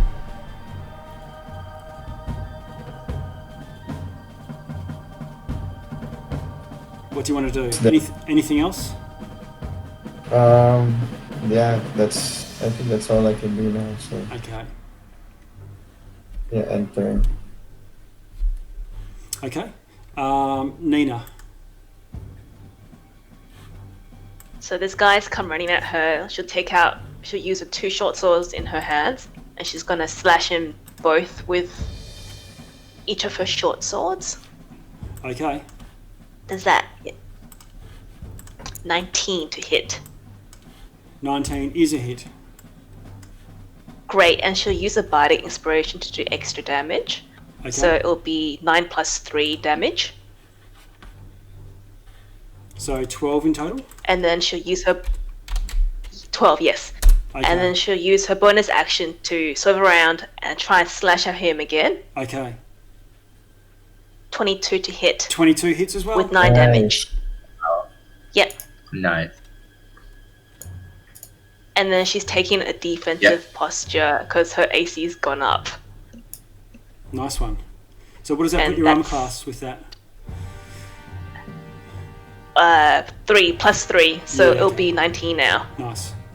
Okay, so this guy's pretty badly injured. He's got some deep cuts there, probably down to half. And is that turn? And then she'll yell out to everyone. Yeah, she'll yell out to everyone. We should take a prisoner to question them. So, and that's it. Okay. So, let's move back to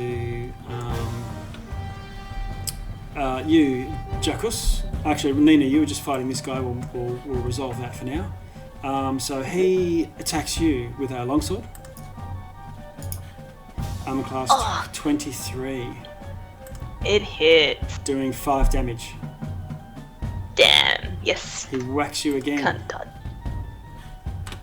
hitting armor class 18. She Luck- dodges that Lucky, one. Yucky, your defensive stance, your dueling bardic college skills come in. And then he tries to slide the short sword into the ribs from Oh! oh, natural 20. Natural 20. Okay. Oof. Unhappy This guy times. right here. Lucky it's the short sword. Okay, doing Mm-hmm. 3 plus 2 is 5, 6, 7, 8 damage. That's a 8 lucky. damage, That's a no lucky worries. critical. Oh, this guy, too lucky. Okay, but two decent hits. Jakkus, this guy's doing the same to you. He yells out kill the healer. Kill the healer. I had him down. But for want of something better to do, he attacks you, Jakkus, with his longsword, hitting armor class 23. Yeah, that's it. Okay, doing 5 damage. He tries again, missing. He tries with his offhand, bonus attack, armor class 7, missing. Jakkus gives him a big smile. I can't hear you. Are you talking to the mic? Dead. Yeah, Jakkus gives him a big smile and you're dead next turn. Yeah. Okay. All right. That's what I thought about you. Okay, I've got to move my turn order. It's getting very, very busy. Okay. This guy comes running over to his aid. 1, 2, 3. 1, 2. Okay. And he 2, 3. And he engages you with a dash, but no attack because he had to run so far.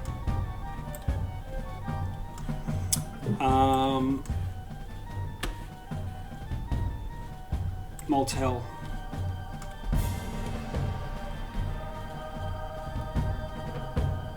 From the rear. 1 attack. Misses. 2 attacks. Armor class 16 hits armor class 21. Yeah, that one hits. Okay, 7 damage. Okay.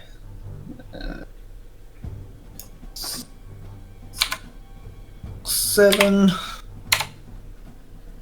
Yep. Okay, the other one at your rear misses with a 2. Hits armor class 18. Is that going to hit? No, 17. Sorry. Armor class 17. Yep. Just hits. Okay. That's going to do 8 damage. Jesus Christ. Yes. They all add up. Still standing. Yeah. Again with the short sword and misses. Okay, the other 2 there. 1 strikes with a sword, missing. Another one with a long sword. This time I think hitting with armor class 19. Yes. Doing 11 damage. Holy shit, big hit. Yeah, big hit, maximum. Still there? Yeah, still up. And the offhand misses. Probably. Okay. Ooh, this guy tricky. Yeah, no, he'll just go for you. Miss with a 4. Miss with a 3. Miss with a 6. Right. Ash. Whoever ended their turn and did the most damage to me, Yeah. could you get them to make a wisdom saving throw, please? Sure. DC 13. He fails it. Oh, good. He is charmed. Okay. And his speed is 0. Yep. And is incapacitated, descending into a dreamy stupor. Okay, so he looks at the majesty of you and will just sit there looking at you. Yep. Cool. Ash. You're sort of straddling between 2 battles here. What do you want to do? Okay, who really needs healing? Ping on the map. I see some help. This one over here, please. Motel probably. Okay, oh gosh. I will... Can I make it 30 feet to need... Oh, no, I can't. I will make it 30 feet, like, towards Jakkus. So, like, between Jakkus... no, not Jakkus, sorry. Moltel and Nina. Okay. So I'll probably, like, end up close to threads, basically. Okay, so walk your 6 squares.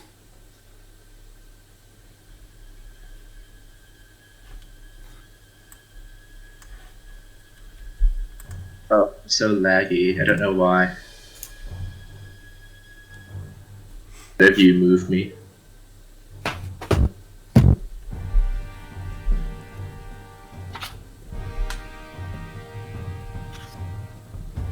If you can move me 30 feet. Sure.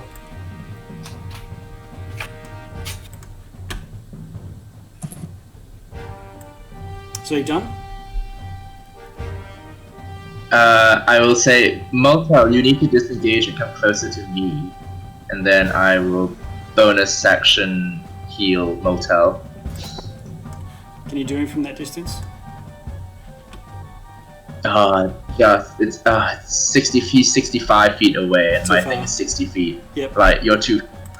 It's alright, I have a trick up my sleeve. Neen is I don't know injured. why we decided to split. But I will healing word Nina instead. Okay. Healing word. How much does she get back? Hit points.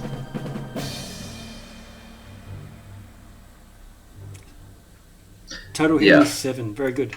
So Nina, you get 10 health back. That sort of tips the scales when you're sort of Yeah. mano a mano battle.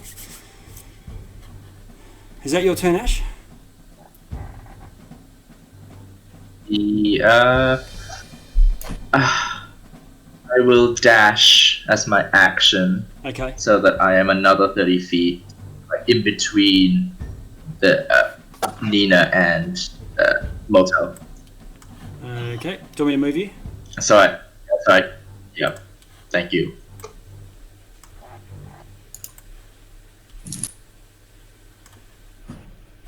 You can't let them get you down or they'll kill you. So Like I said, I have a handy trick up my sleeve, Okay, there we which go. all fighters have.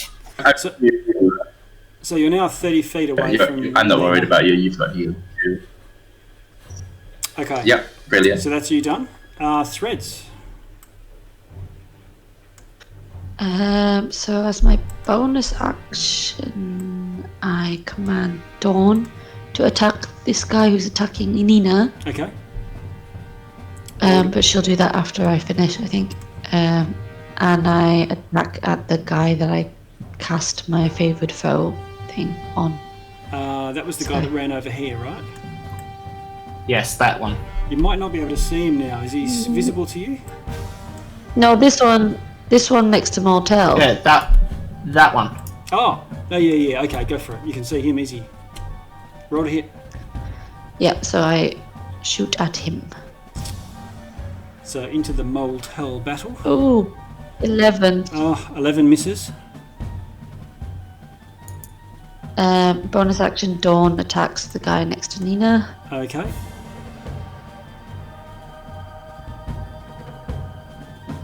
Roll for that. Oh. Hits armor class, Wee. hits armor class 23 and does 12 damage. Okay, and just after... No, not the... Oh, 8 the damage is 8 slashing damage. Okay, 8 damage with the talons, and that's a bonus action of yours. Immediately after your turn, Dawn can have her own attack. So if you want her to fly in and attack again, you can. She gets 2 attacks? She gets her turn, and you can also expend your bonus action to have an attack yourself.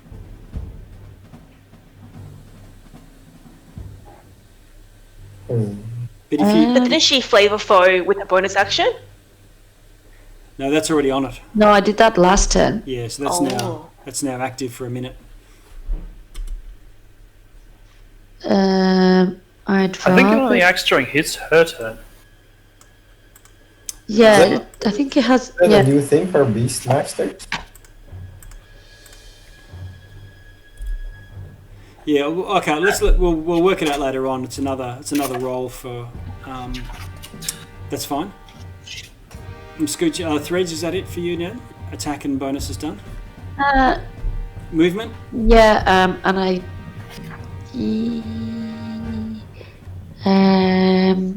I'd like to, move kind of here. Okay, off towards where the slope starts to slope up into the trees.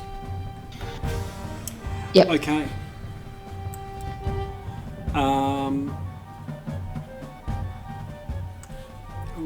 Let's have a look.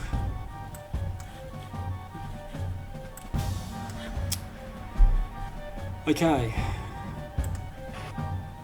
Ooh, nice one. Okay, an arrow comes sailing out of the trees over here. If you can see the ping.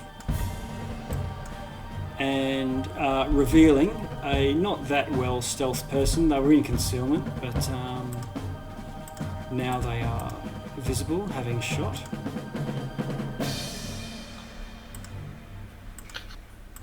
One, two, three, 4, 5, 6. Can you see a person here? And they shoot this guy that stabbed you, Jakkus, and kills them.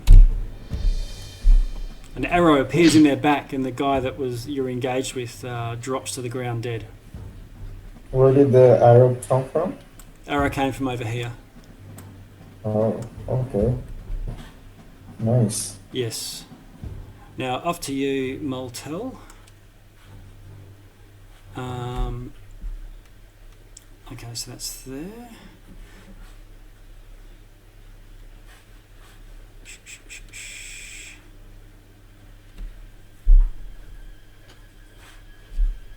Oh, and that wasn't arrow, that was a crossbow bolt.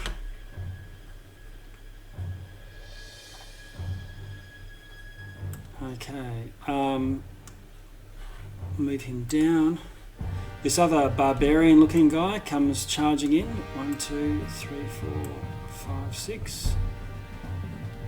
And he dashes to get adjacent to this guy here. Oof. This other guy comes sailing in. 5, 6. 1, 2. And goes adjacent to this guy.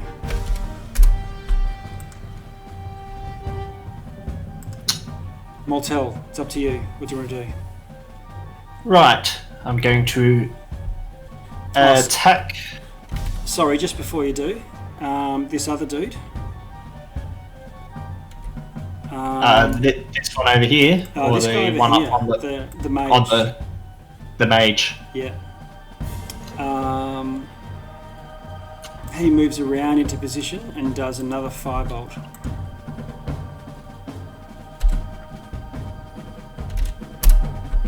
Doing significant damage to that guy, to this guy here. I thought so. Now it's Moltel. Right. How badly damaged is this one? Because I can't. My dynamic lighting's not really revealing. He's been taking lots of shots, but they've been missing, so he's fine. He's fine. Yeah. And this one here is charmed, so. Yep. Right. I'm going to attack that one right there. Okay. So.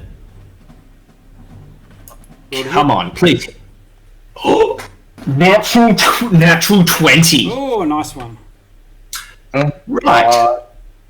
So. Kill him. Kill him.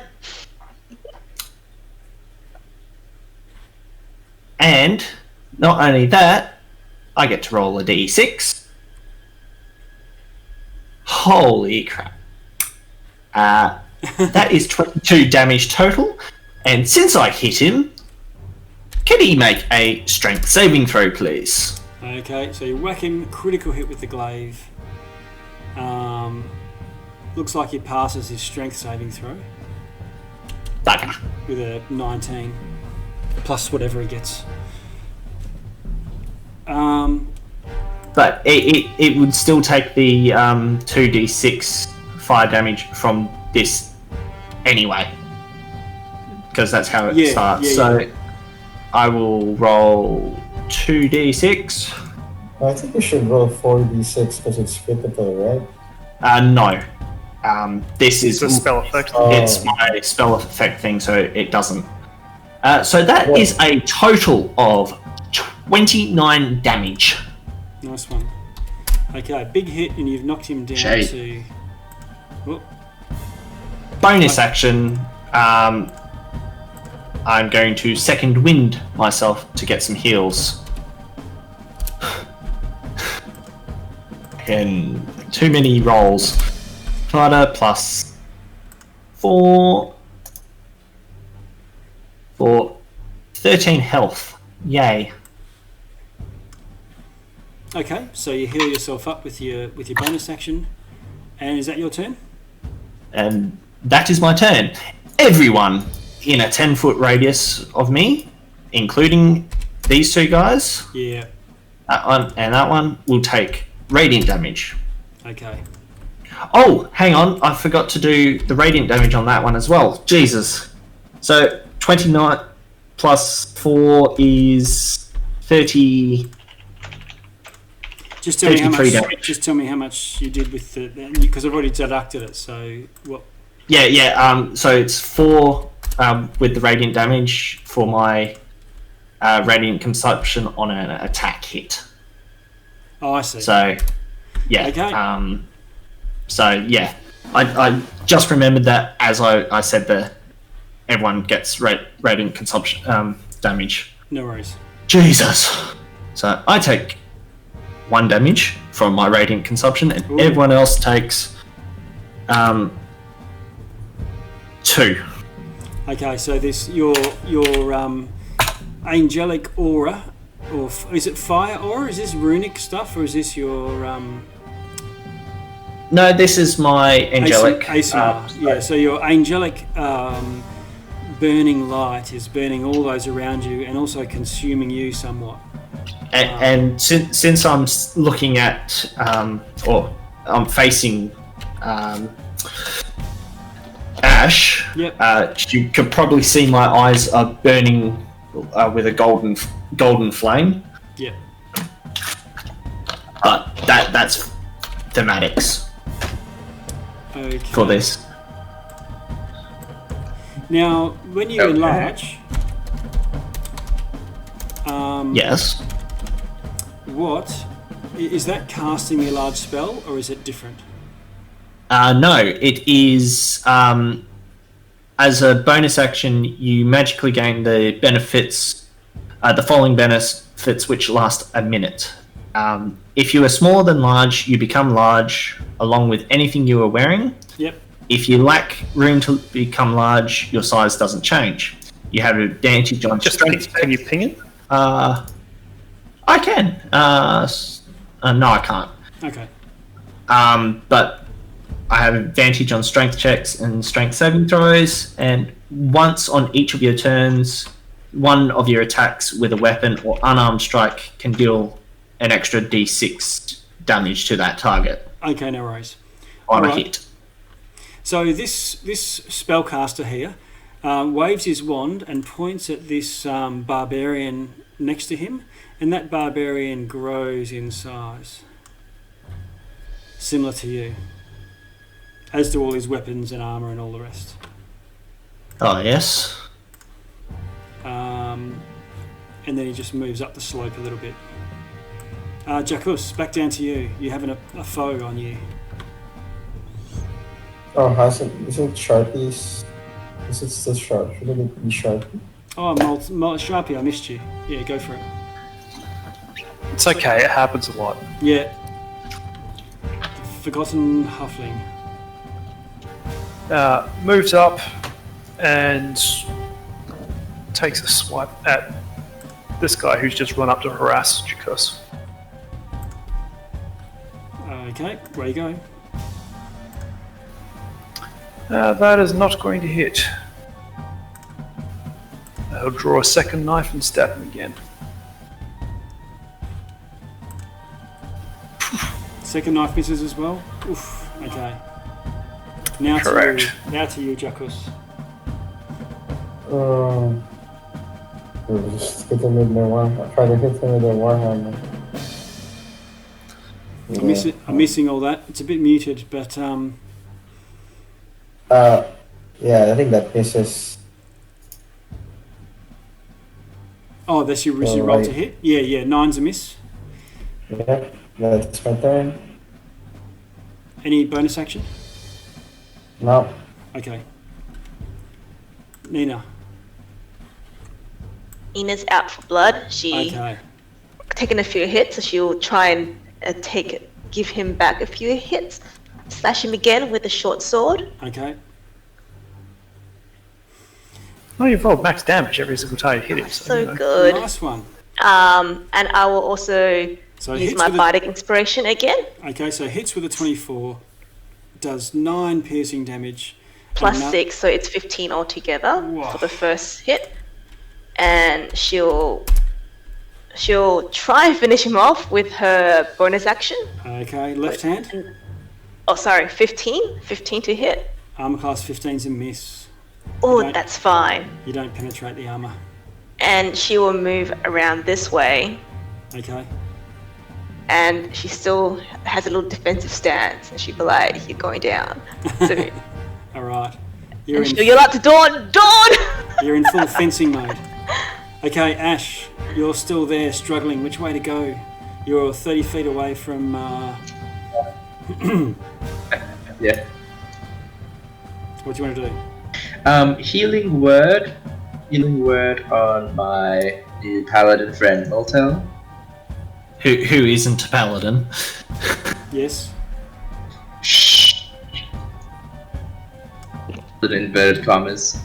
Yeah. I mean, if I could do divine smites, I could. if I would, if I could. How much healing word? Oh, nice. 13 health back. It's not there we go. 13 hit points. Nice. And then I will rush my 30 feet over to Nina, get up behind her, and lay a hand on her and use my healer kit to heal her for 12 hit points. Nina's all feeling very strong again. Okay. I just come up behind you and I'm like, I got your back. Literally. Alright.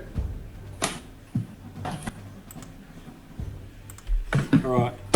Now, because when I add these guys in, if the figure that I used for the initiative dies, they all drop off. So I'm just adding him back in. Should have been just before, but that's okay. Ash, you've gone and done your healing.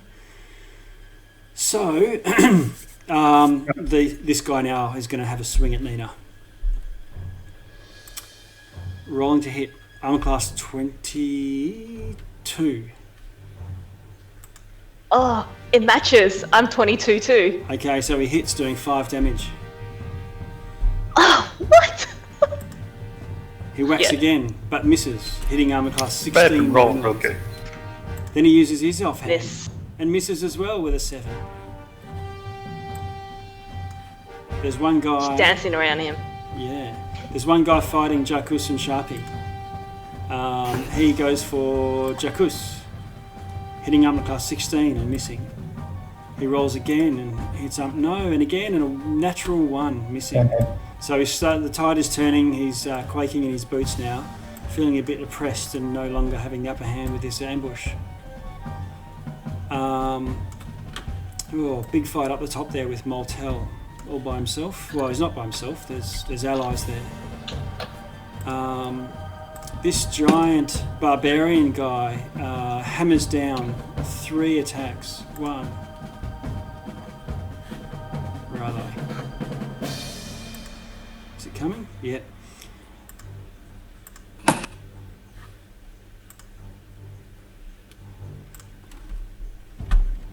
And kills the guy up the hill towards you. Nice. Moltel. You get attacked. 1, 2, 3. I'm just speeding things up a bit now. The other guy attacking you. Oh no, the guy that's charmed. What is it? He can't do anything. Does he get a roll? He can't. Can make a DC 13 at the end of his turn. Wisdom save. Okay, he fails that, and he's still slack-jawed and basking in your glory. The other guy there that's to your rear also attacks, missing, and missing with a 3, a 4, and a 5. Oh, well. How that turns the tables. Okay, Threads, you're up. I'm gonna attack the same guy. That's attacking Mortel again. Okay, shooting across the divide.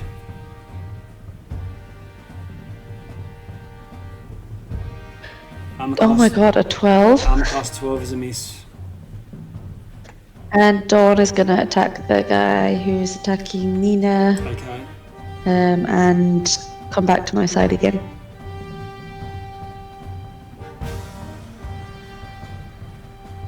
Ooh, armor class 19's a hit. 19. Finish it.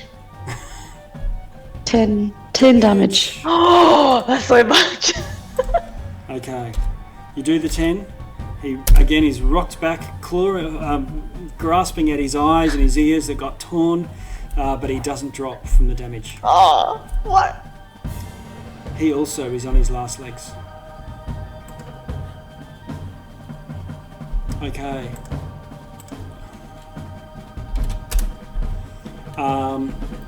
From the trees, there was an archer, a crossbow person. 1, 2, 3, 4, 5, 6. Comes to there, and up on the hill takes a shot at the guy that Nina is fighting. No, shit! Don't kill him! Oh, no. Missing.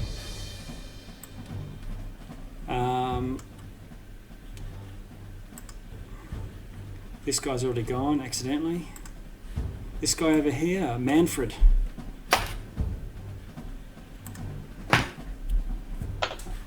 Hits the guy to your rear, your ambusher to your rear. Also doing significant damage, but not dropping in. You're still surrounded by 3 enemies, Moltel, and it's your turn. I'm just checking up something.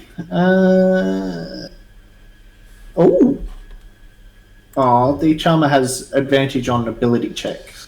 Oh, never mind. I'm going to attack the same guy that I just crit on. Oh, that's this guy. No, that's this guy up here. The guy. That one.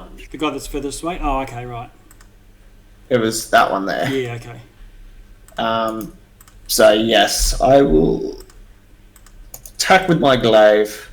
Roll to hit. Hey, 24 to hit. 24 hits. 12 slashing damage, plus 4 radiant damage, plus a d6. Okay. So You pound- 16 damage total. Nice one. Okay, what you've done is completely chop this guy with your glaive, and he drops clearly dead.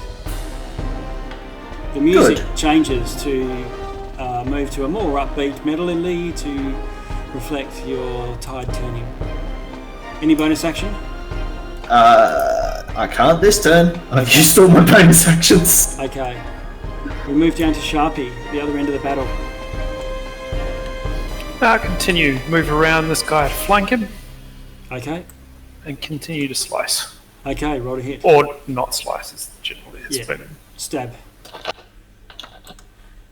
19? 19 with the magical dagger. 8 damage, is that right? 13 damage. Oh, 13. 13. You run around the Sneak. back and shiv him up the liver, and he dies. Due to the sneak attack. Move up to here and hide. It's bonus action. Nice one. Hiding in the edge of the woods. Yep. Is that a 27? It's a stealth? Okay. Yes. Alright. Okay.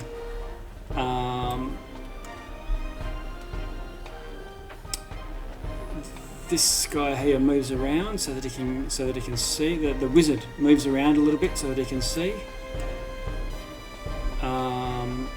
Casts another spell and vanishes and appears over here amongst the flowers. And then casts a spell. Another firebolt comes sailing out, hitting this guy here, doing 15 damage, killing him. That's his turn. Jakkus. Do I still see any enemy in our area? Not in your area, in your quadrant, but across the way on the other side of the dogs, there's still a fight going on where Nina is. And the dogs are I not in guess your way because you're both elevated. I'll just dash. I'll just use my dash to get there. Okay. Do the dash. Do the dash. That can be a name for a dance. Nina, what do you want to do? She wants to try and hit him, but with the handles of her short sword. She wants to try and knock him unconscious. Okay, non-lethal damage, yep. Non-lethal damage.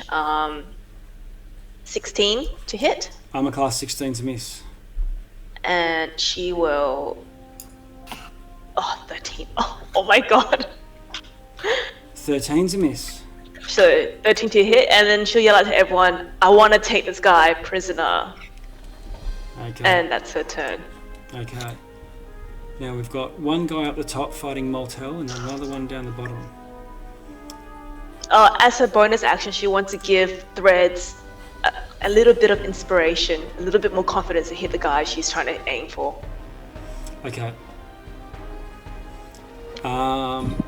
This guy disengages with you, but not so carefully that you can have a free strike if you wish. Yes, still trying to knock him out. Okay. Armor class 9's a miss. Do you want to die or not? He makes a beeline to Jakkus and attacks you, Jakkus. Ooh. He spots you coming and races towards you. Missing with a 9. Missing with a natural 1 and hitting with a short sword with a 19. Hitting armor class 24. Kids. Doing 4 damage.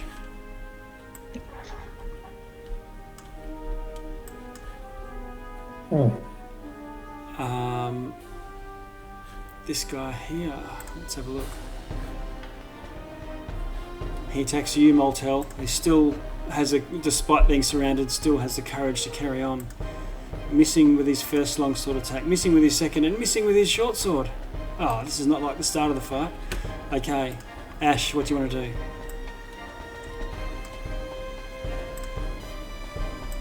Yeah, your health bar. How are you doing, Molten? I am fine.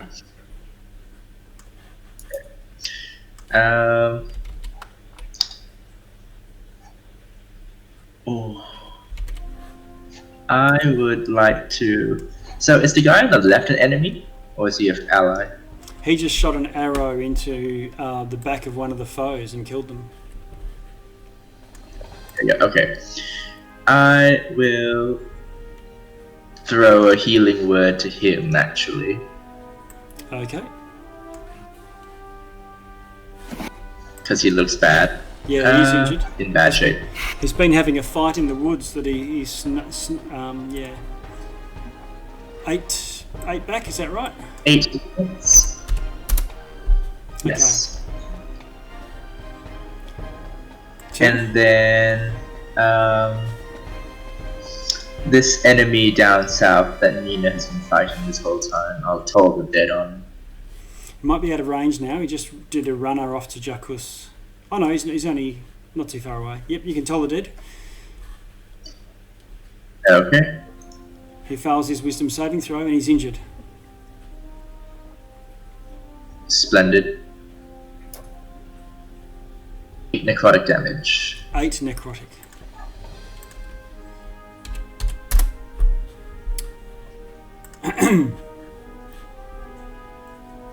Okay, this guy that you just healed moves around to here, loads a heavy crossbow, takes aim, and with a 4, it goes sailing past the guy's head that's fighting Jakkus, and then he just moves across a little bit.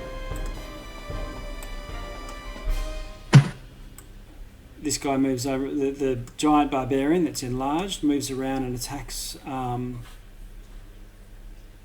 the guy, Moltel, that you're fighting. Missing all 3 times, takes attacks. His buddy, immediately to his right, also attacks and manages to hit with a short sword.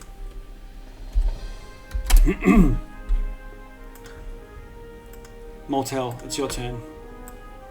I want to, as a free action, drop my glaive and grapple this one. Okay. Just. Did I skip your Right. threads? Yes, I must have. Sorry, I'm just going to go to threads. Yep. That's fine. That's fine, don't worry. Shout out, I'm very trigger happy. That's fine. Thread spins around in a flowery rage and it's like, missing is just so terribly boring. And shoots this guy, but in the leg, so non-lethally. Non-lethal, okay.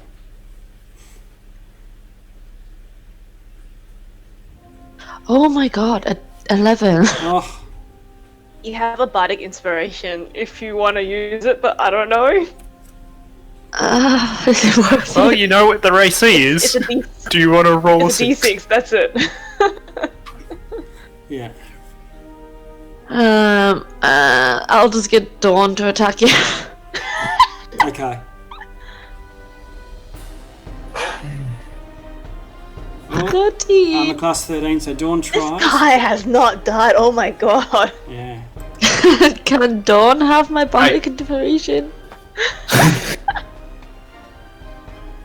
So Moltel. Well, same plan. Drop glaive, grapple this one. Okay. So, what do you want me to roll? Oh, you roll athletics, and he rolls an opposed one.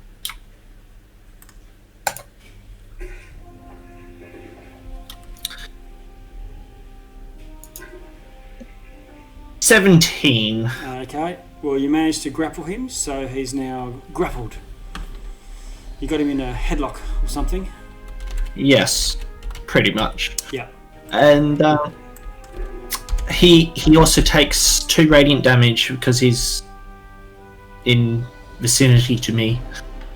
Okay. So grappled is basically you lock him down, so he can't. His speed is 0. He can still attack and whatnot, but you sort of stopped him from running away, I guess. Yes. Yeah. Now Sharpie, down to you. And he takes 2 damage. Is that Alright, right? gonna move at half speed Okay. to there. And he's going, actually, yeah, to there, and it's going to take a shot at this guy. Rocked the head with a sling, Oh, nice one. Yep. try and knock him out. Okay. Advantage for being hidden? Yes.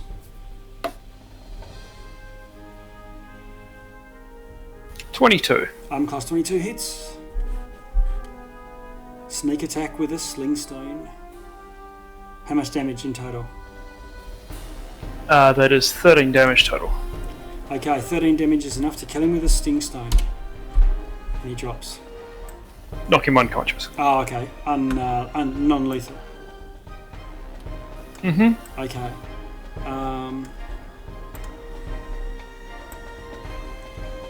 Done.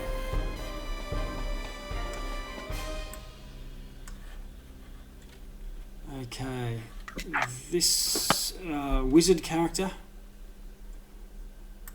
comes in really close. Oh no, you're still radiant, aren't you? He can go there. Yeah.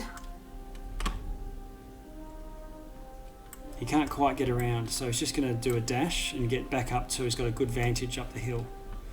And that's him dashing. Jakkus. I'll just get a rope and tie the unconscious guy up. Yeah, okay, no worries. Nina? Nina will just head towards motel. Mm-hmm. Dash. Oh no, she'll just go 30 feet and she'll just use a dodge action. Okay. She's slowly making her way up. Okay. Ash.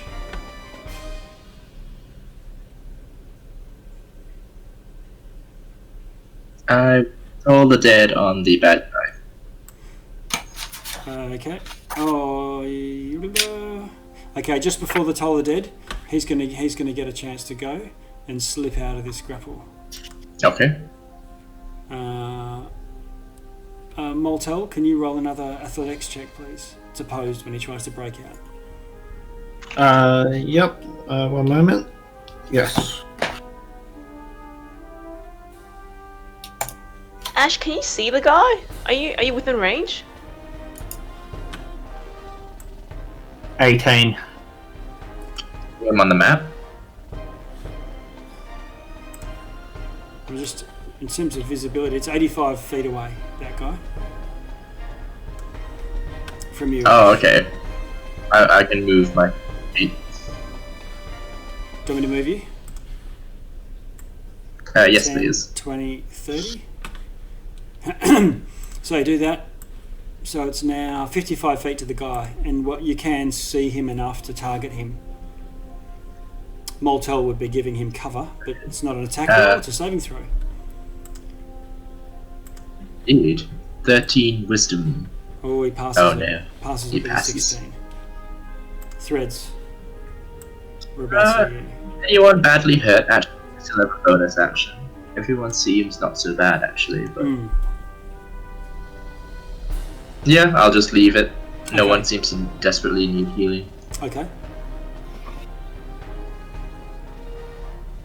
Sorry, can I ask, out of the tokens by Moltel, which ones are the bad guys? This one, right? Okay, Here. bad guys have a yellow dot, good guys have a red dot. Okay, well I'm gonna shoot at the guy that's right next to Moltel. You want to go for the yellow team. Okay, so because of his Moltel being enormous and in the way, it just means this guy's arm class will be higher, so a bit harder to hit from this angle. Okay. Come on, natural 20. Come on, natural 20. Come on, natural 20. That's what you need. 17. Oh, 17. I use my bardic inspiration. Oh, okay, where you go? You hit him. 21. Yay! Damage? 9 damage. Oh. Okay.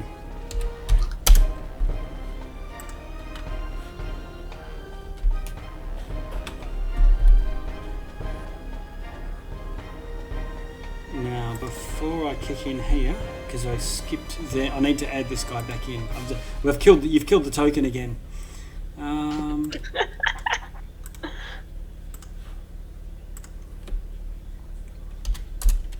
Just moving him up a bit.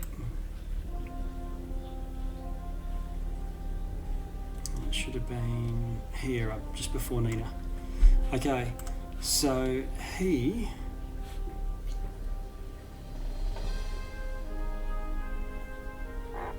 Can I also just command Dawn to kind of circle around so she's in closer range to attack next turn? Yeah, Dawn can come up closer, so within range or something like that. Yeah, definitely. Okay, Moltel. 19 hits armor class 24.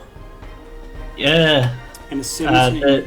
And a 17. 17 in the north. Hits armor class 22. Yeah. So there's a 8 damage and a 7 damage, so 15 in total.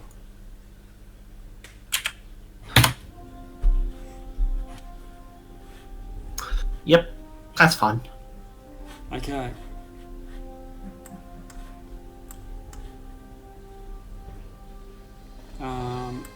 This guy here, who was a little bit injured, 10, 20, 30, 10, 20, 30, goes moving up to get a vantage point with his heavy crossbow, but he has to dash to do that. And these two here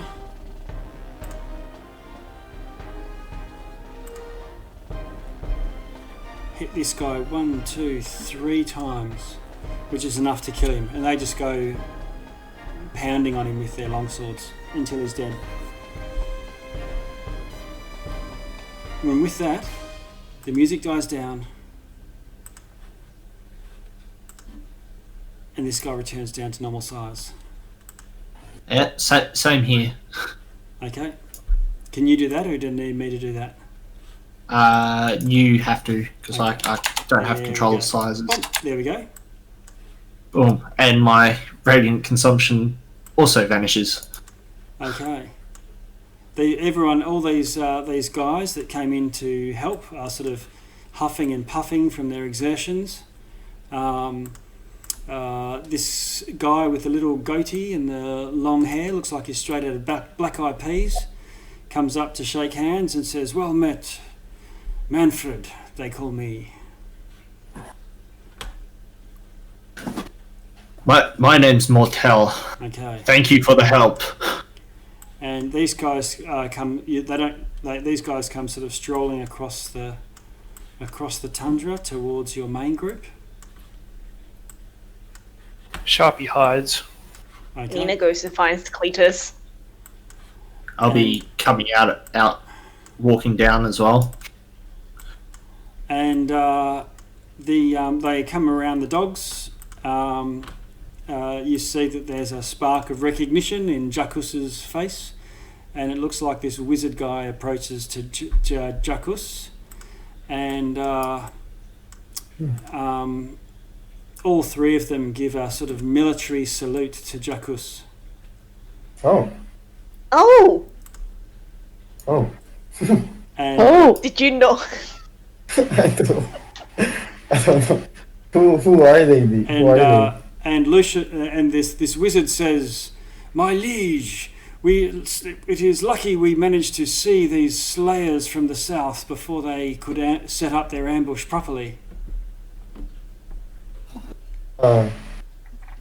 Wait, so who are they? Do I know them? Yes, you recognise these guys from your past. Okay. And one of them, the barbarian guy that got enlarged, comes up to give you one of those Arnold Schwarzenegger handshakes. And he says, Jakkus, I'm glad you're still alive. You owe me that 5 gold from the last time we played dice." Great timing. Come at a better time. What are you guys doing here, so far up in the north? So he says, he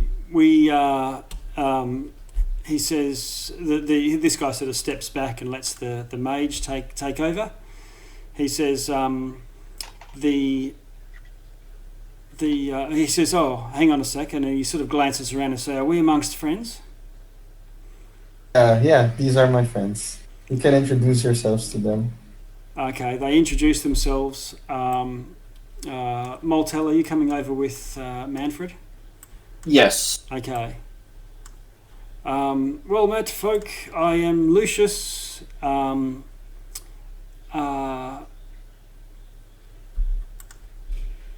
protector of the line to the crown, and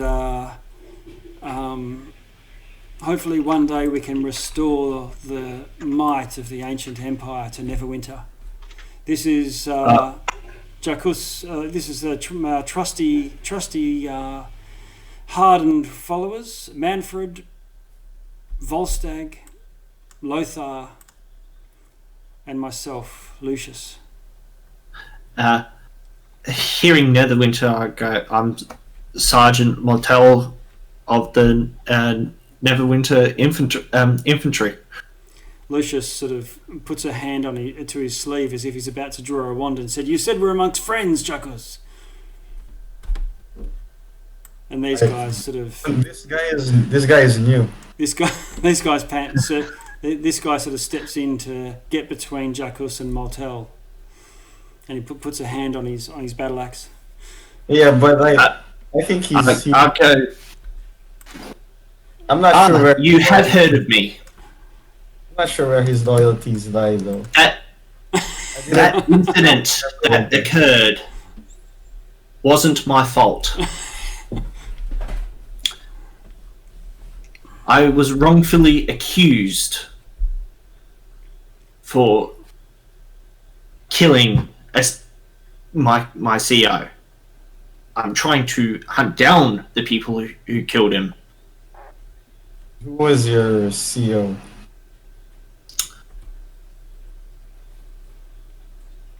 You can just go say a name. If you can just say you reveal the name of your CO that you were rumoured to have killed or accused of. John. Yeah. Okay. Yeah. Well, CO John. Yeah. Yeah. yeah, well, um, CO John Doe. John, well, we don't actually care much for John. I don't even know John. He says, we would see you restored to... he sort of comes over and more to you, Jakkus, and says, well, it is important the King of Neverwinter, Lord Dakult, knows of your existence, sire. Well, I guess it's time for the party to. So I asked the party to come over and just let them know what's up. Okay. And do you want to go over that with them?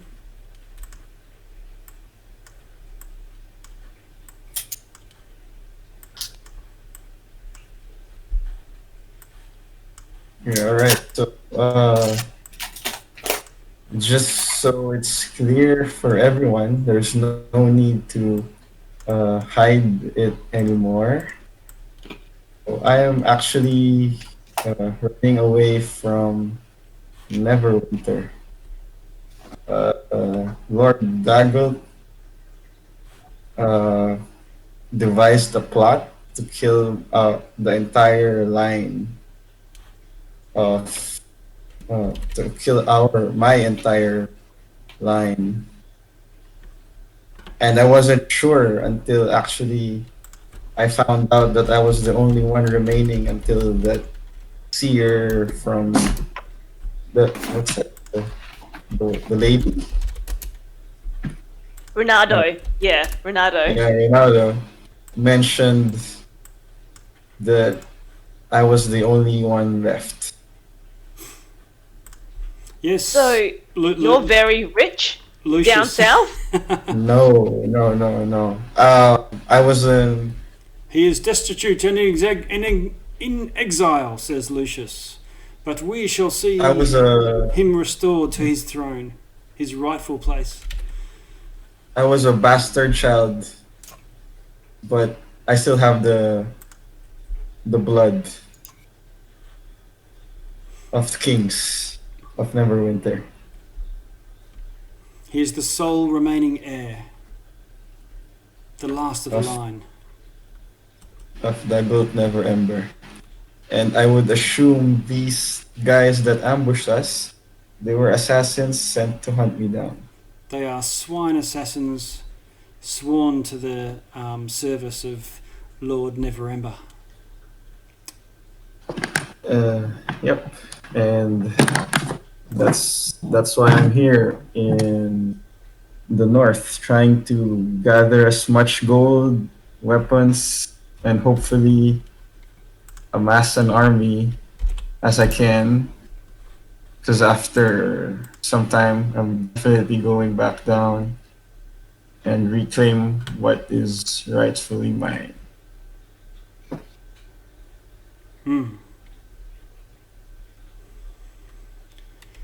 So, what be your orders, sire? Well, now our mission would be to return to East Haven and defend it from a dragon. Okay. The four of you helped me set up the defenses on East Haven. Okay. Lead on. We've not yet arrived at East Haven. We came from Bryn Shander, following these dogs. All right. I guess we should head on quickly because the dragon might follow anytime soon. Okay. Anyone else want to do anything before setting off?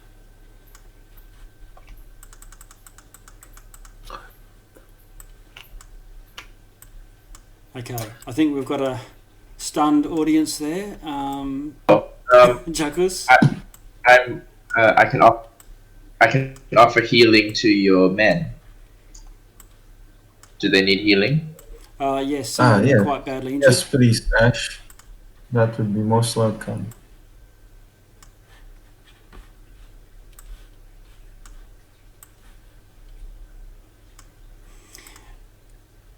So So you're doing some healing? Yep. Rolling the numbers. Okay, so how many hit dice do they have actually? You don't know. I won't reveal their stats, but I think what we can do is just assume that you do your ministration to them. From a stats and hit points perspective, it's probably relevant. Is it healing? I heal them for 5 plus hit points, and then another one is 6 plus hit points. Yeah. I mean hit dice, whatever number that is. Okay.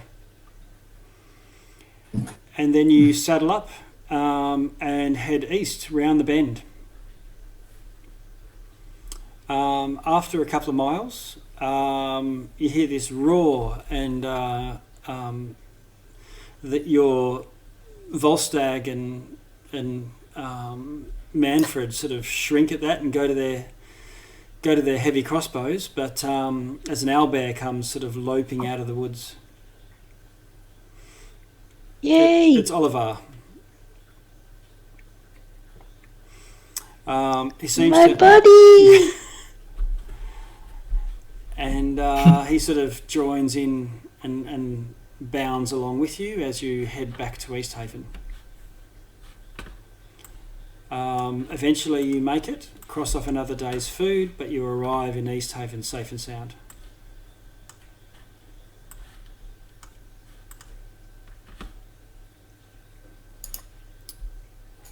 Where to from here?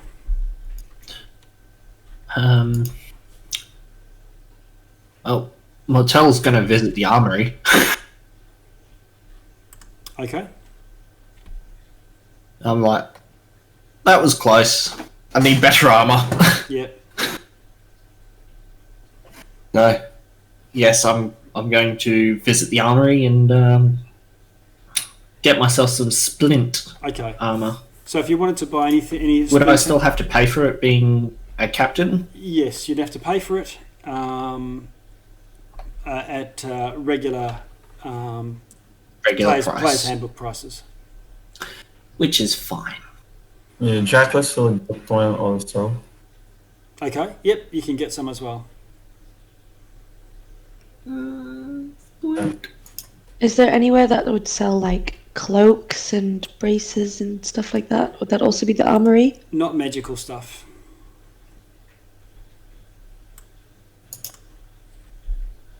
Regular clothing, yes. Did you say no magical stuff? No magical items for sale. Oh, okay. Yeah. You will eventually make your way to where?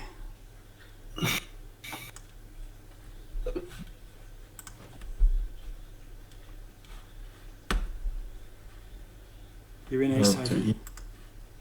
You guys have got headquarters, I think, or not headquarters, but billets in the East Haven barracks.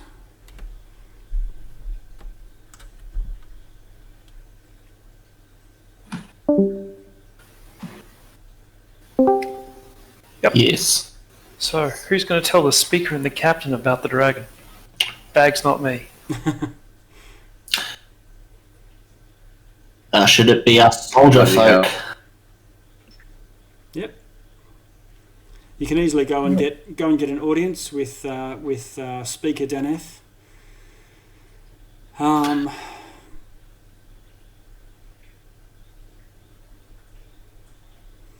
He says that while you've been away, it's good to see you back. Glad that it was successful. Your mission to reverse this affliction. And while you were away, they investigated the ferry and found that it was being used as a haven for these dwarven sneaks that you guys defeated when they tried to raid the town hall.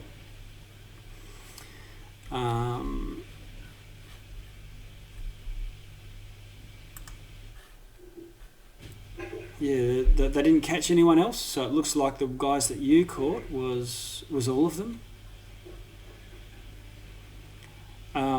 There was a letter found amongst the stuff that referenced a brother who had a group doing similar activities across in the lake to the north.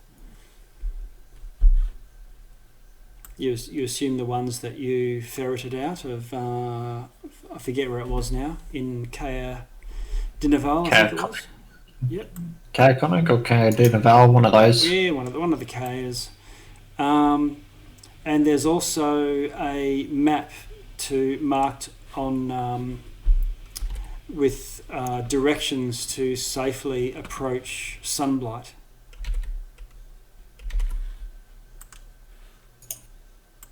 Such that I can mark that on your map now. I'll just move you across.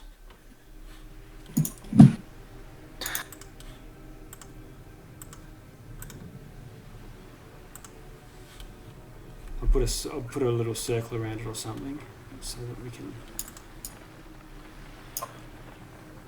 out for a circle.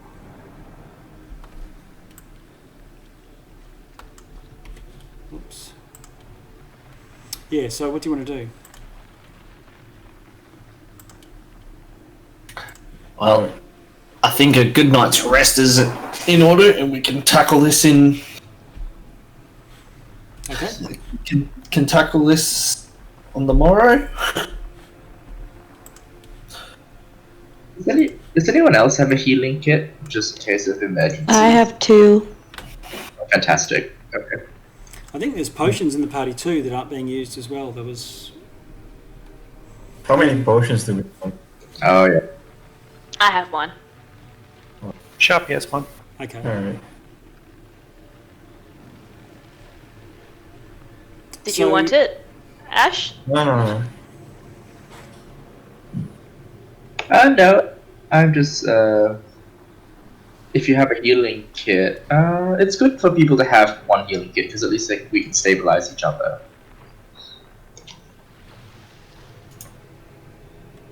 If you want to give me like one potion, that would be great as well. But I'm like the last person. Like You don't need a potion. You of all people. Other Well, people I need don't- potions to give you. this is true. This is true.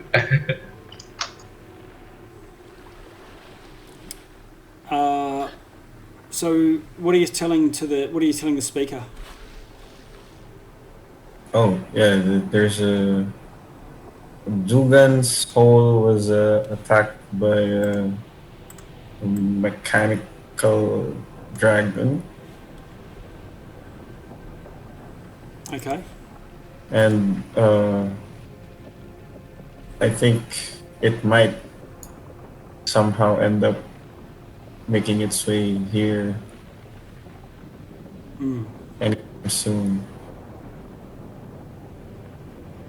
You should ready the militia. Okay. So they take that on. There's a lot of intense discussion amongst the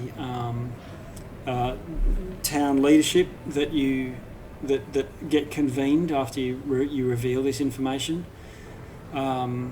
Similar to what Gibweed discussed, they were talking about, well, shouldn't all of the 10 towns unite and maybe fortify Bryn Shander? Or others that say, well, we're one of the 3 largest, we should just be fortifying our town. And some consideration that maybe this is an isolated attack and there's no real, until other towns get attacked, it might have been just the inbreds that it was after.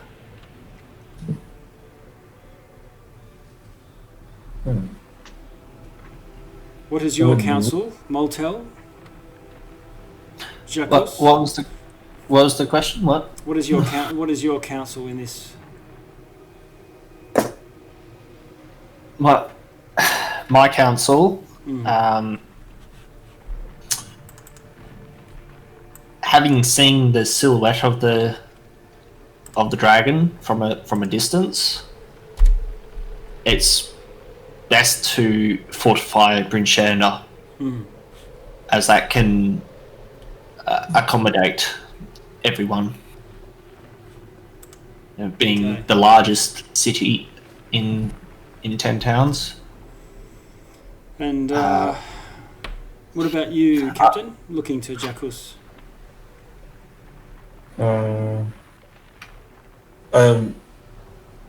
I say we fortify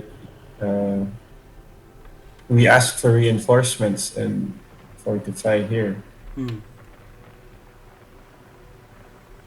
Okay. We ends from Kair Koenig and Kair Denival. They might help. Okay, so they definitely agree to that. You get agreement to rouse the militia and rally them all. You know, not the standing army. There's not like an army as such, but bring the militia all in so that everyone's all ready, and they start gathering materials as well that could help, making sure there's plenty of ranged weapons and so on. Other than that, you get there's a decision to let's sleep in it and reconvene the next day. Yeah, I think that's a much better idea. This is a late evening sort of thing. Can you can I ask the people from the speaker of East Haven to like send scouts to Goodmead or Duganso and see if the dragon is making its way closer or where it's heading to? Yes, we'll send. Okay, that's a good idea. We'll send fast dogs with a lot of dogs on one sled and very light. If you can see on your map here, I can do a bit of a freehand. Oh.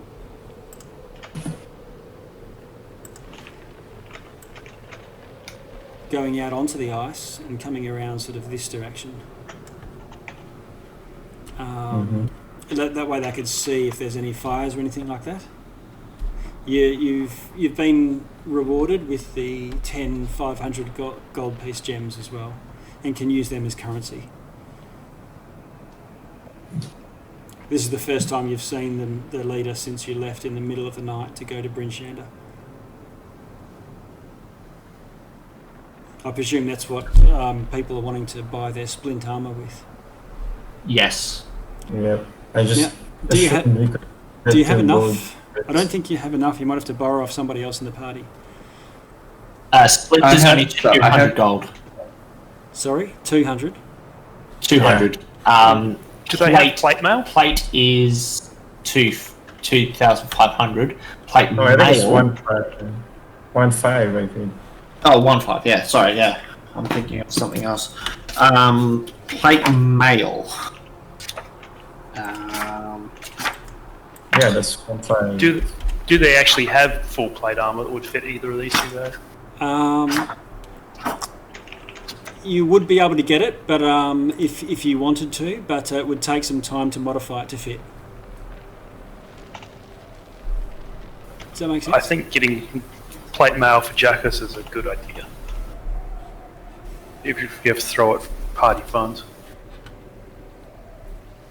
No. So what have we got? 833 gold.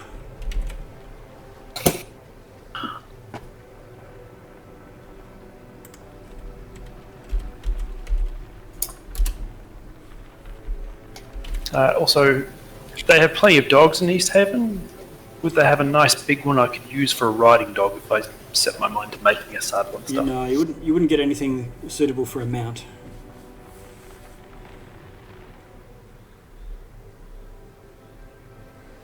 They're not big enough to ride. Maybe look around for another axe beak. You could get an axe beak if you wanted to. Guess I will. Yep. Big Chook the Second. Oh no! Oh. It's terribly unimaginative. Nina wants to ask the town speaker to prepare for the Goodmead refugees that are heading this way. Ah. Okay. I think it's only fair that we take them in Yep. because they are our good neighbours, and they might give you a cheaper price on mead once everything, if it doesn't get burnt down by the dragon. Okay. So they're definitely willing to take in refugees. If anything, it's almost a if they're taking refugees that have survived to get to here, they can help to fortify and help protect the town. She wants to pass Cletus onto the townspeople and be like, "This is my good friend Cletus. Please look after him." Okay. The Cletus will stay in East Haven. See if we can now. you try and get Cletus a job, get him an interview. Yep. Okay. So resting overnight. Yes. You take a well-earned rest. Long or short? I'm assuming like a sleep, so A it would be a long rest. Long rest. If everyone's resting, can I ask about, did we bring the guy that we knocked out to East Haven? The guy that was going after Jakkus? You didn't. Nina would have brought him, but yeah. So we just left him there, unconscious? Can we say that Nina, because Nina's the one that wanted to bring him along, to knock him out? Okay, let's see if the party can gather. Nina, you're the one doing it. You can have a intelligence check with advantage, assuming the rest of the party helps you out. Yeah, Someone I'll might remember. remember. Intelligence check for, what's the check for? Sorry? Just to remember. Oh, to remember! Yeah. Yep, no worries. Okay, so yes, you've got a captive. Okay, great. In the middle of the night, she wants to get out of bed, go to the captive, and chop his hands off. Ah, But to gag him and chop his hands off as revenge. okay. And she'll make sure she'll heal the wounds with her cure wounds. Okay. But she'll do this quite discreetly. She'll use invisibility. Yep. All right. So you managed to, go in, get to this prisoner, chop his hands off. So obviously, as you can imagine, it's horrific. Blood everywhere. You try to do your best to bind him. Can you do a medicine check? Oh, can I just use cure wounds on him just to close sure. it? Or Yep. do I... Yeah, you can do cure wounds. Sorry, healing word. I have healing word. Okay. So you're like that person that stabs someone to within an inch of their life, heals them back 1 hit point, and then does it again. I just want to make sure he has no hands to stab me with anymore. Okay. And I'll leave him. Yep, there. Okay. And the next night.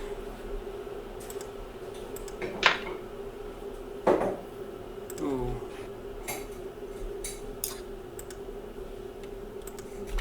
So you wake up the next day. There's a bit of a furore about this guy having his hands cut off, and accusations that this is not how we operate, and I guess this guy's saying that you came in and chopped his hands off. I'm not going to deny it. Is this true? I'll just be like, yeah. This is what he deserved.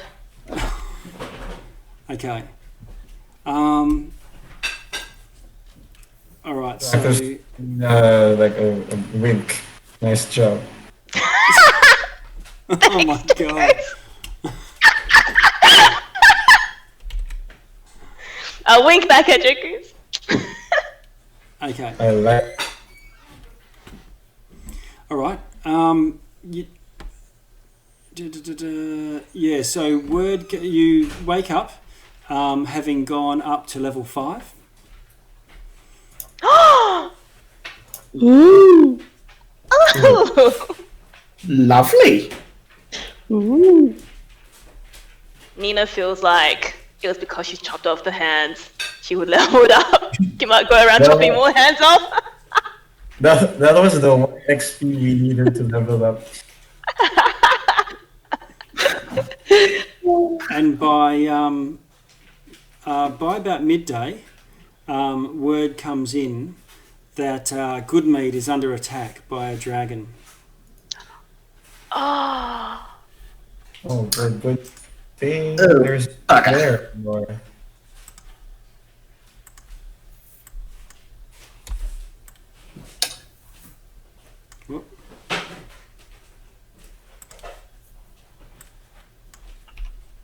So we can probably assume that East Haven's going to be the next target. Maybe. Seems reasonable. Yeah. We And should. With that news, the speaker and the captains all gather together and have a council of war. What's to be done? Well, we're all captains as well, so we could. Yeah, you're all there. You're all there. We're all there. From the military point of view, Bryn Shander is the best city there because 360-degree viewing area, so you can see where everything is. Yes. So you're telling us to leave East Haven and let it burn? I'm telling the people, well, I'm telling the speaker that the people can go to Bryn Shander because they can always rebuild. But what if the dragon, instead of going to Grinchander, proceeds to East Haven to Carrot Naval, or then you just risk the other towns here? Can we find a way to stop the dragon? Did the East Haven guards? If that's where you're going, it's better just to get the guards and head to Goodmead, attack it before it gets But with too east. what I'm asking is maybe the dwarves. Did the guards find any dwarves whatsoever? Yeah, they found a map. A map, I'm but marking- there's no dwarves. No, they found where the dwarves were having a hideout, but they were gone. Okay. What fuels this dragon? This is not. So we know it's a mechanical dragon. Is that what I'm understanding? It's made out of the Shardlin. Yes, Yeah, that's what the dwarf said. it's a construct fueled by the heart of a red dragon. Oh. Oh. And So we have to go to obviously this fortress here to or Sunblight. Don't know if it's a fortress or not. Obviously Sunblight meaning Dad. And this is the place that the witch warned us about going too early. Yeah. Getting themselves killed.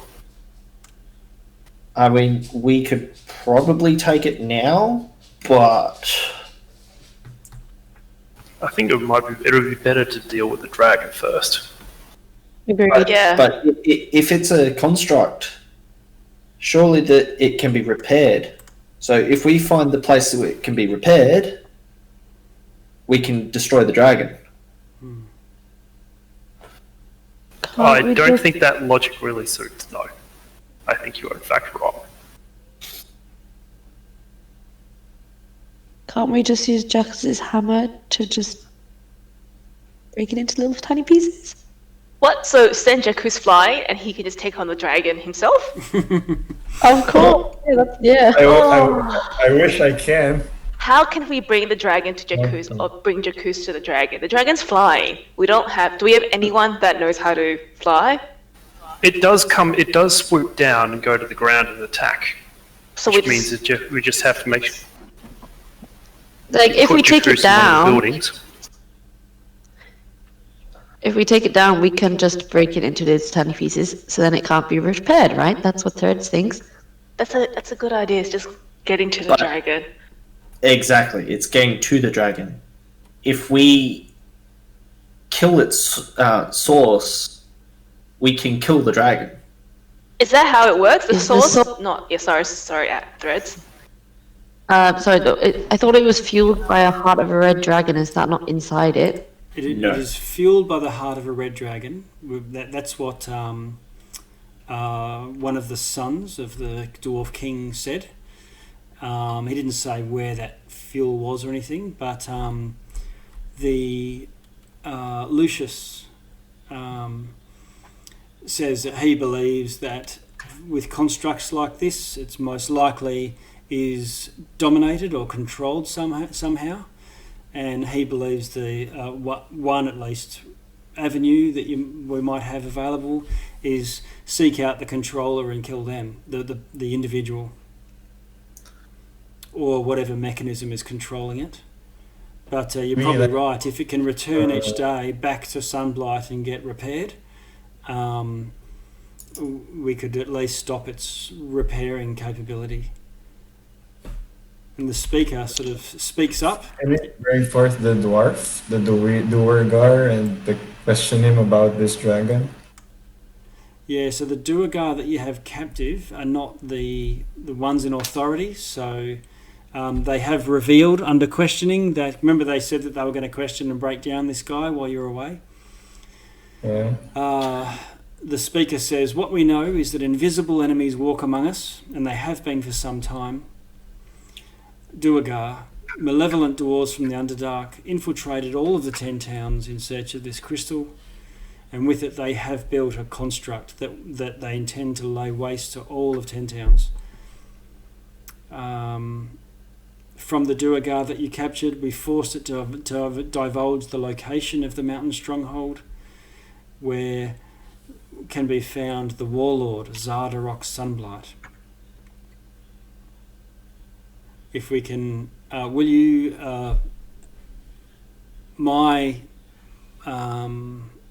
view is that we should send a strike force to penetrate the fortress, slay this evil warlord, and hopefully deactivate this terrible weapon. However, I do acknowledge that it may be better to not undertake this quest and try to meet this dragon head on in the field. Alright, this one might be a good one for our party. What if we do this at a fee? You pay us to infiltrate this fortress, and we will do so.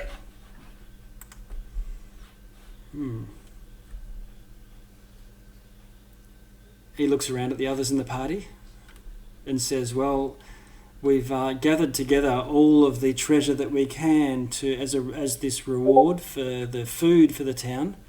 That sort of level of compensation is not available again. And the other thing is that you are now heroes of Easthaven and would be expected to come to its defence. Yep, you did take the rank. True. So The question is, no longer dragon mercenaries. or warlord? However, of course, anything you find within the Duergar fortress is salvage. Comes under the salvage claim. Would be yours. So that means it's ours if we go there? Anything in there is ours? Yes. Easthaven would have no claim. That does make the fortress sound more attractive. Out of character, I know exactly what's in that fortress. So, but I'm not revealing. Shut up. I'm not revealing it because this is where I played it. Played this from. Okay. But why would you tell us that?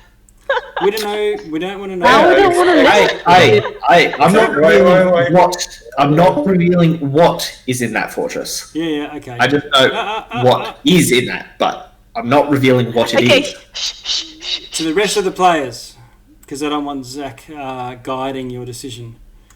There's a bit of talk from I think from Sharpie around it's a good idea to go, and I think from Jakkus that it would be better to try and meet the thing in Bryn Shander. No, my thing is to defend East Haven. Oh, that's right. Yeah. It was Moltel that was the Brinchander possibility option. Nina Yes, is. that is Red correct. thinks that. Lucian, Nina, go ahead. Nina doesn't like the Breachender thing. She thinks that East Haven's there, so instead of letting East Haven burn, and Cletus lives in East Haven now. The stakes are high. yes. So yes. she rather attack the dragon at the hideout. Right. Lucius turns to Jakkus and says, "Sire, if this is your course of your chosen course of action, we would travel with you to this fortress, making sure that you have a escape." But basically, he's saying that while they're not, the A-team or Mission Impossible type of guys like you guys are, they're far from adventurers.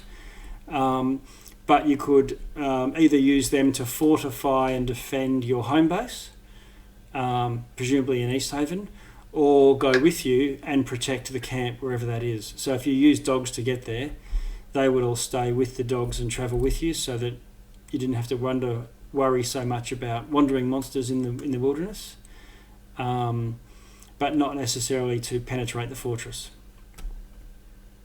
They'll keep They come with. They No. decide to meet the dragon head on as well.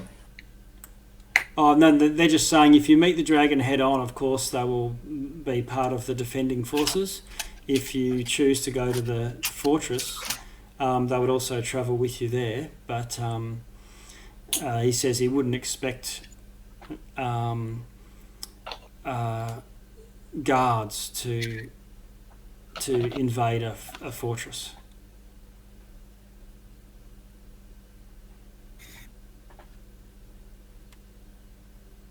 I guess who else hasn't voted? Oh, is there a vote happening? I'm missing that. Is it in the chat? Or who else hasn't given? Shall we vote for staying in East Haven and then defending against the dragon, and then versus going to the fortress? Because I feel like that's where it's split. That's the is two, staying yeah. in East Haven or going to the fortress.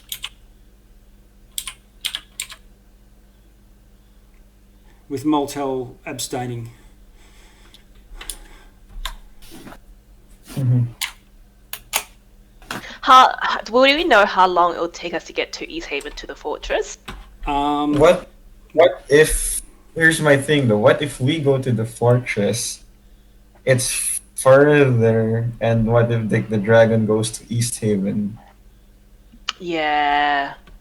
Yeah. So I wanted to bring it down one time because it has to go back for repairs, right? So while it's going back for repairs, if we go to the fortress and hopefully nobody can get, no towns can be attacked or whatever, while we're all heading to the fortress at the same time. But no one's defending Goodmead. Everyone's already in East Haven, so how would it get damaged though? Like if we don't attack the dragon and we go to the fortress, then it just has free reign to go wherever it wants and attack anywhere. But if we attack it head on and hopefully get it down, then we can head to the fortress as it's getting repaired instead of as it's roaming around attacking people. Yeah, that's I guess.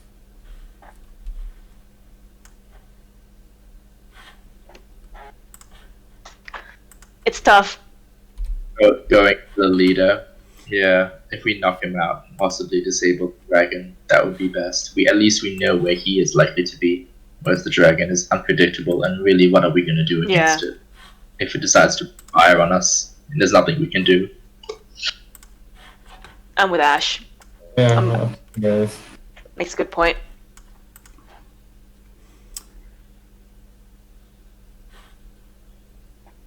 So I'm not seeing any votes or anything, or are you just doing it verbally? Verbally. Okay.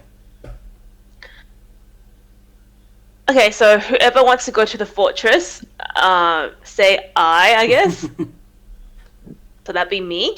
I 2, Ash. Okay. Whoever Yeah, wants to stay. Sure. Oh, I'll, Jakkus? yeah, I'll go. I'll To the go. fortress? Yeah, I'll leave my bodyguards here to defend the town. Have we lost Sharpie? We have. Oh no. And Threads, what did you want to? You wanted to stay in East Haven, was it?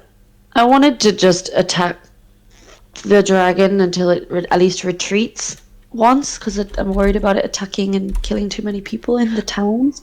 Would we know from the guards that the scouts that went to Goodmead, did the scouts see the dragon go back to the direction of where we know the fortress to be? No, the scouts just saw Goodmead burning. And they didn't see the dragon retreat in anywhere or anything? No, they didn't get that close because it's a long way. Oh, okay. And they were just going sort of enough to see what and scout out what's happening so that they could return quickly. If they went close enough so that they could see what the dragon was actually doing, you might not see them for a day or so. I feel like the dragon's hitting one town every day. Don't you guys think that? Because the first town was dug in. The next day, they've attacked Goodmead. I feel like the tomorrow, they'll attack the next town. Which is East Haven. Yeah. That's what I think too. Yeah. So it's either we can do the fortress today and just finish it off. Just make sure. Yeah, I guess we can do that. So are we leaving East Haven, or are we gonna at least stay the day that it's coming? I think we should stay the day just to see where it's heading, and where it's heading, and the DM's drawing fire on the map. What is this? I'm just trying to get it so that I can create more. Okay. Oh, okay. I thought it's already on the way. Yeah, no, it's slowly making way. Don't mind me. So I would suggest we so today they attack Goodmead, then spend the rest of the day fortifying East Haven, anywhere, or even evacuating East Haven. Yep. Into a nearby place and seeing what happens. If the dragon attacks East Haven and East Haven burns, at least we'll have everyone out, and then we can make our way to the fortress and then have the East Haven residents who evacuated still safe. Okay. Maybe? Yes, guys? No? Well, it's a good plan. Can we even make the fortress in a day, though? Yeah, can we? No, it's likely a 2-day trip. Yes. Oh, shit.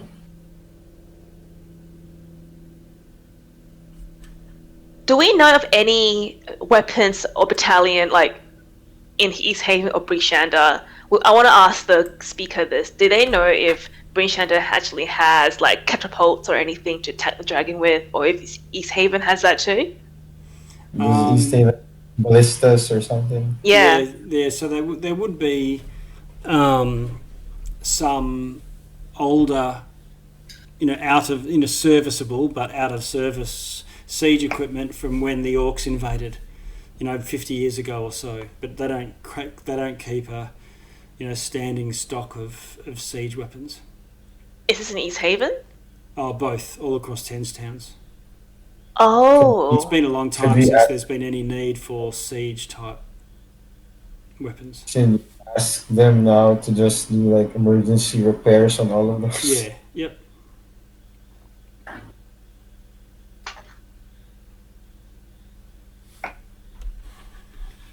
Okay. 2 days seems yeah. If it's 2 days, I think it's more practical to just meet the dragon and just try to at least. Yeah, I think you're right. 2 days is too much. Yeah, I feel the same way.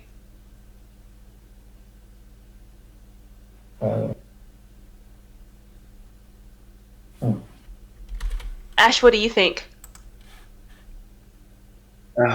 So you want to fight the dragon now? Well, at least prepare East Haven to evacuate in case the dragon attacks tomorrow. Where would they evacuate to, though? That's the thing, we don't know. But East Haven has a lot of caves along the lake that we can East Haven isn't that big of a population, right? How big is East Haven? What's the population size? Yeah, let me check. East Haven.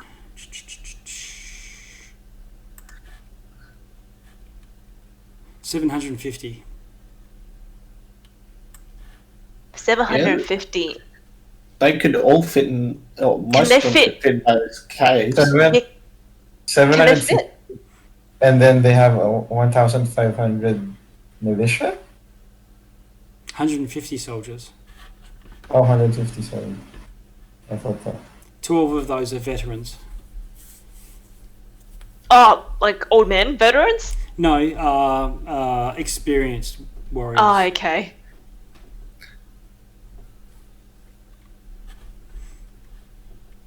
Veterans are about as good as the guys that you were fighting in the ambush. Oh. Ooh, those are nice. Or if we can bring those veterans, I think we have a chance with the dragon. Could have, might have. Not sure. So you've got today that when you found out that by midday that good mead was burning.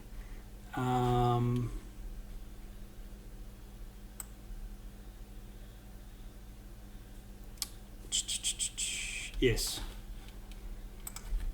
So is that the plan for the rest of the part of at least for the rest of this day, while there's light, you assist the town with fortifying? And evacuation? Looks like they're not going to do any evacuation. There's enough of them, unless you want to try and convince the speaker of a specific course rather than just suggest. Well, Jakkus will just, I guess, command the militia to ready the ballistas and repair them. Yep. Okay.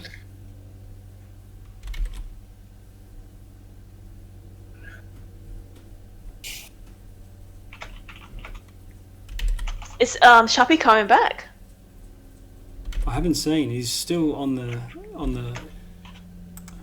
Oh, he's not. No, it's not on Roll20 or on Discord. Oh, okay. So he's not connected. Okay.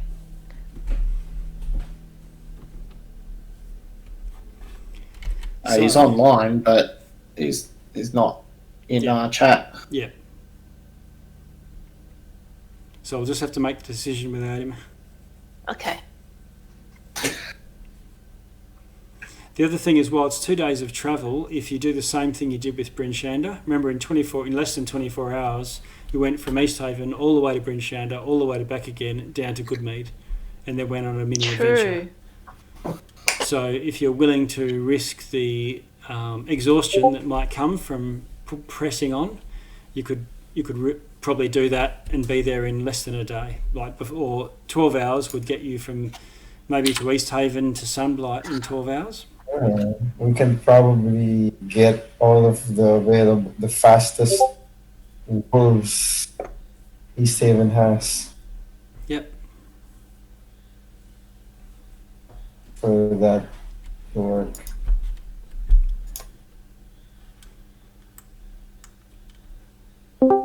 So Look, But- we have a better chance of downing. We know if we go to the fortress, we know there's a good chance that we can. Well, we know how to stop the dragon. But if we stay in East Haven, we don't know if the ballistas, the crossbows are going to hit. We don't know if they're even in if they're even in usable condition. I'm stuck, guys. I have a moral dilemma right now.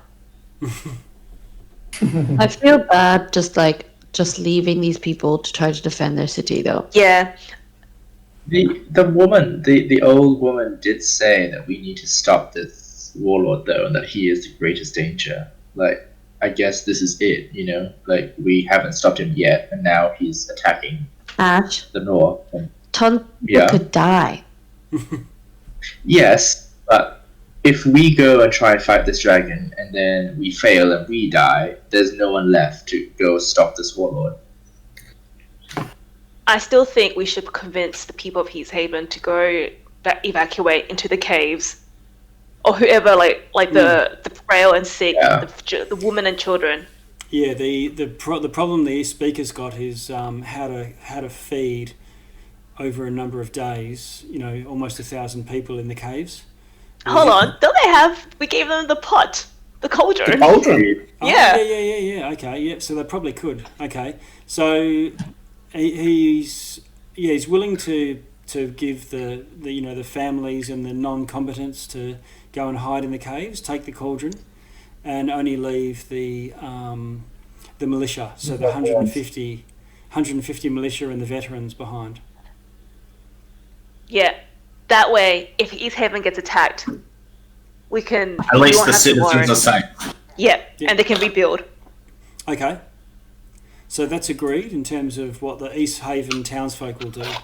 But what are you guys going to do? On the dogs to the fortress. Yep. And you're going to ride the dogs yourselves so that you go faster, or try to get some drivers? Faster. I mean, we can control two dogs and sleds with 2 people. One person riding shotgun. So that just leaves 2 people. Yeah. Also, they'll give you 6 dog sleds that could easily take 2 people and be fast.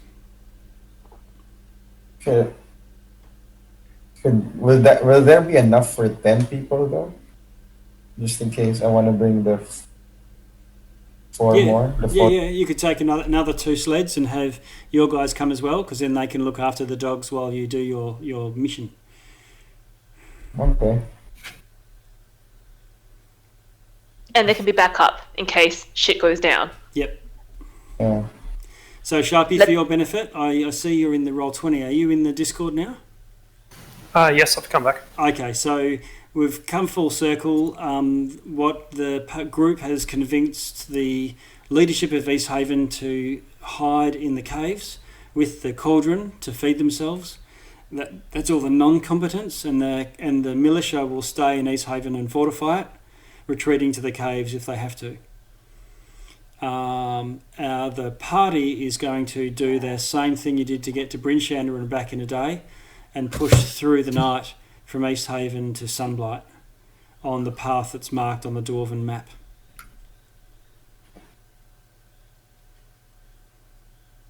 Let's do it.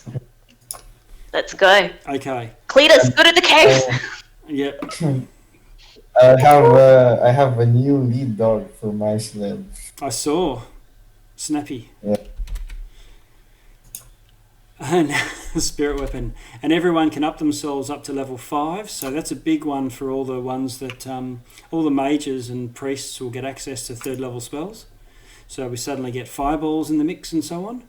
And for everyone And extra else, attacks from our martial classes. Extra attacks. So second attack's a big deal. Yeah, so when you're suddenly doing 2 or 3 attacks. Threads going fast. I think that Olivar's not going to keep up if you're just going to go the full speed. The dogs go 50 and Olivar goes 40. So the whole lot It's okay. would have to slow down a bit. Go to the caves. Yeah. Protect the women and children. Yes. Go to the caves. And but Dawn, of course, would have no problems. So I'm going to. Are you setting out straight away? It's the middle of the day sort of thing, and there's this fortifying business going on. But while you're awake and effectively rested, you could just set straight off. Can we tell the speaker to maybe send word to other towns that a dragon is on the loose? in case they need to prepare too. True, yep. And Lucia hopefully says, when we come... I will send a message via spell to Bryn Shander. Oh, this guy is very useful. Mm.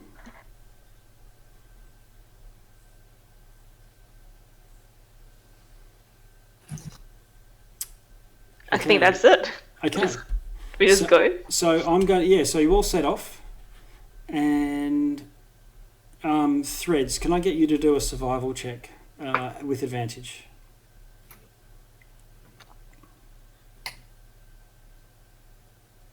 Not 20.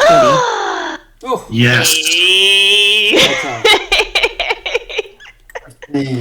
Happy days. Okay. So how? Dun, dun, dun. Very good. Okay. So you bypass an encounter with you see two mammoths with frost giants riding them, but manage to sort of swing around and keep downwind of them and down and avoid the encounter. That's Thread sails out in giant to them, eat our snow dust. yeah. Oh, Threads. And I'll yell back at Giant at you, go, hold your tongue. Yes. Yeah. So you avoid the encounter. You also get the maximum speed you can get with a natural 20 survival roll. I'm going to see if you can do how far you get. I think it's 10 towns.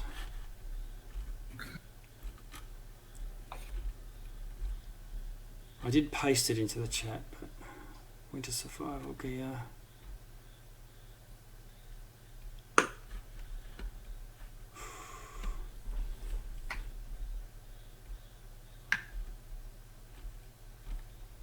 Okay, I'm just going to have to wing it. Okay, so can you roll me... Yeah, so you managed to get all the way within a full 24-hour sprint and find your way through the ravine down here towards Sunblight.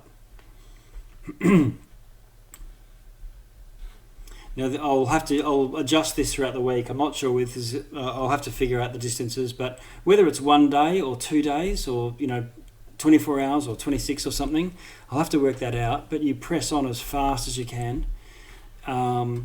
finally arriving at Sunblight, and I can show you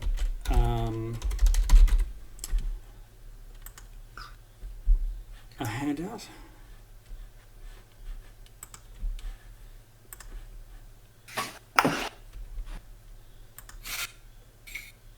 Oh, it's an actual fortress. An imposing edifice of stone.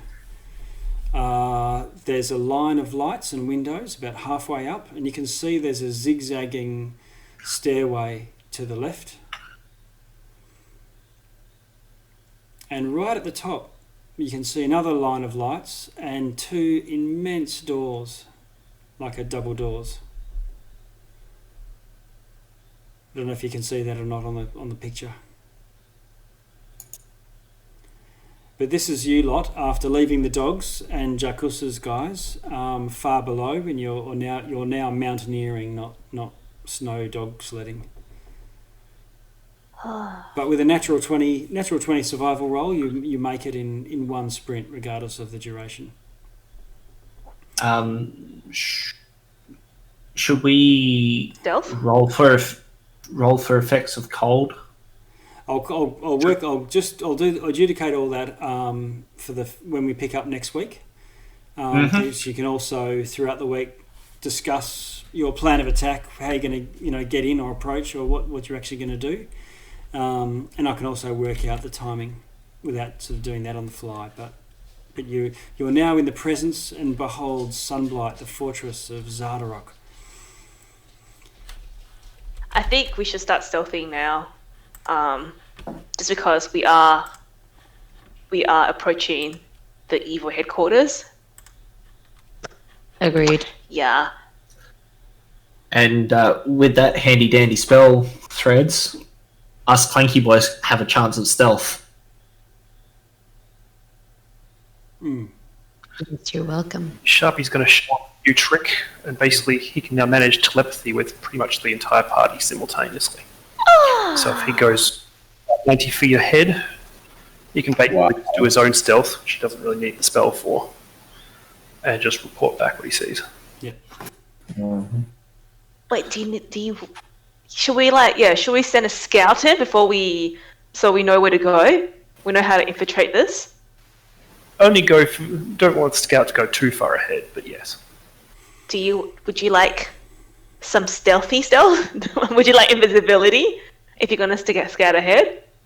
Or will you be okay? Probably a reasonable idea for the first person to have invisibility, yes. Okay. Then if that's the case, I'll go touch your head, and all we can see now is just your footprints in the snow, Yes. and you are invisible. And we'll wait for. If someone wants to go with Threads, she can give you a +1 bonus to dexterity, stealth checks. Are you going? Oh, really? You guys still need to be like somewhere relatively close by.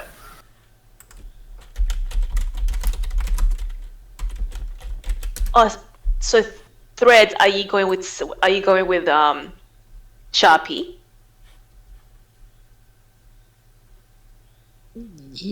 If yeah. If she goes with, Sharpie, are you saying everyone should stay together? I think that's what Threads is. So if Threads casts Pass Without Trace and stays within 30 feet, a +10 bonus to dexterity stealth checks and can't be tracked except by magical means. So you don't leave footprints in the snow. Oh, Wow. Oh, if that's the case, then I mean, we can make it all the way up to the top of the stairs without making a single noise, in theory. Yep, or leaving a track. Depends on your rolls, I guess. Yeah. Like I said, in theory. I think We still have to roll at disadvantage, regardless. Yep, for those. I think that scouting a little bit is probably good. How long does your Pass Without Trace last you? An hour. Oh, okay. Yeah, it's good. It's a good spell. Now, just so that people know, for these group checks, it's not everyone rolls, and if anyone fails, then the whole party's given away. It's a group check, so half the party need to pass or more, because effectively those that pass can assist those that fail, sort of pull them up by their bootstraps and by their backpack and help them along. So we're rolling that now, or no? Let's pick all that up next week, and we can go on to the penetration of sunblight. Oh boy. Yeah. We will penetrate where the sun don't shine. Yes. Exactly. Wow. Very good. We're gonna bust down his walls. Yes. Can I bring can I bring Ice up the stairs with us? Bring who? Can I bring my steed, my new wolf steed, up the stairs with us? Oh Or do I have to- yes. So you Okay. see that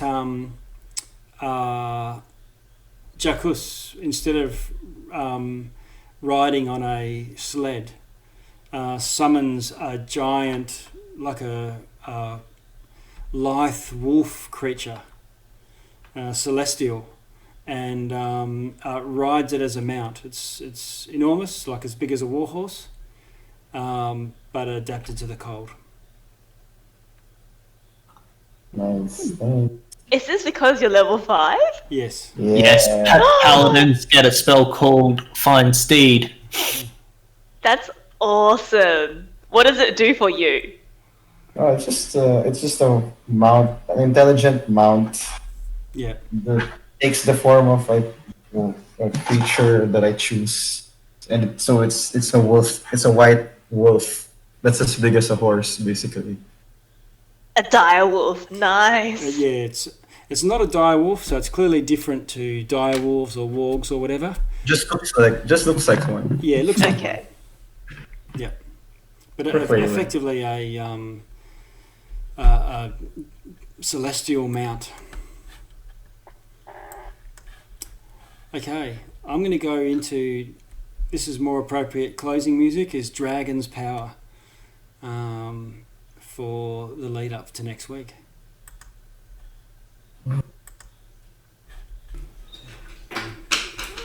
Archangel bow before God's throne, glad armor give to me, to fight against the dragon's power, to fight against the dragon's power out of my own free will.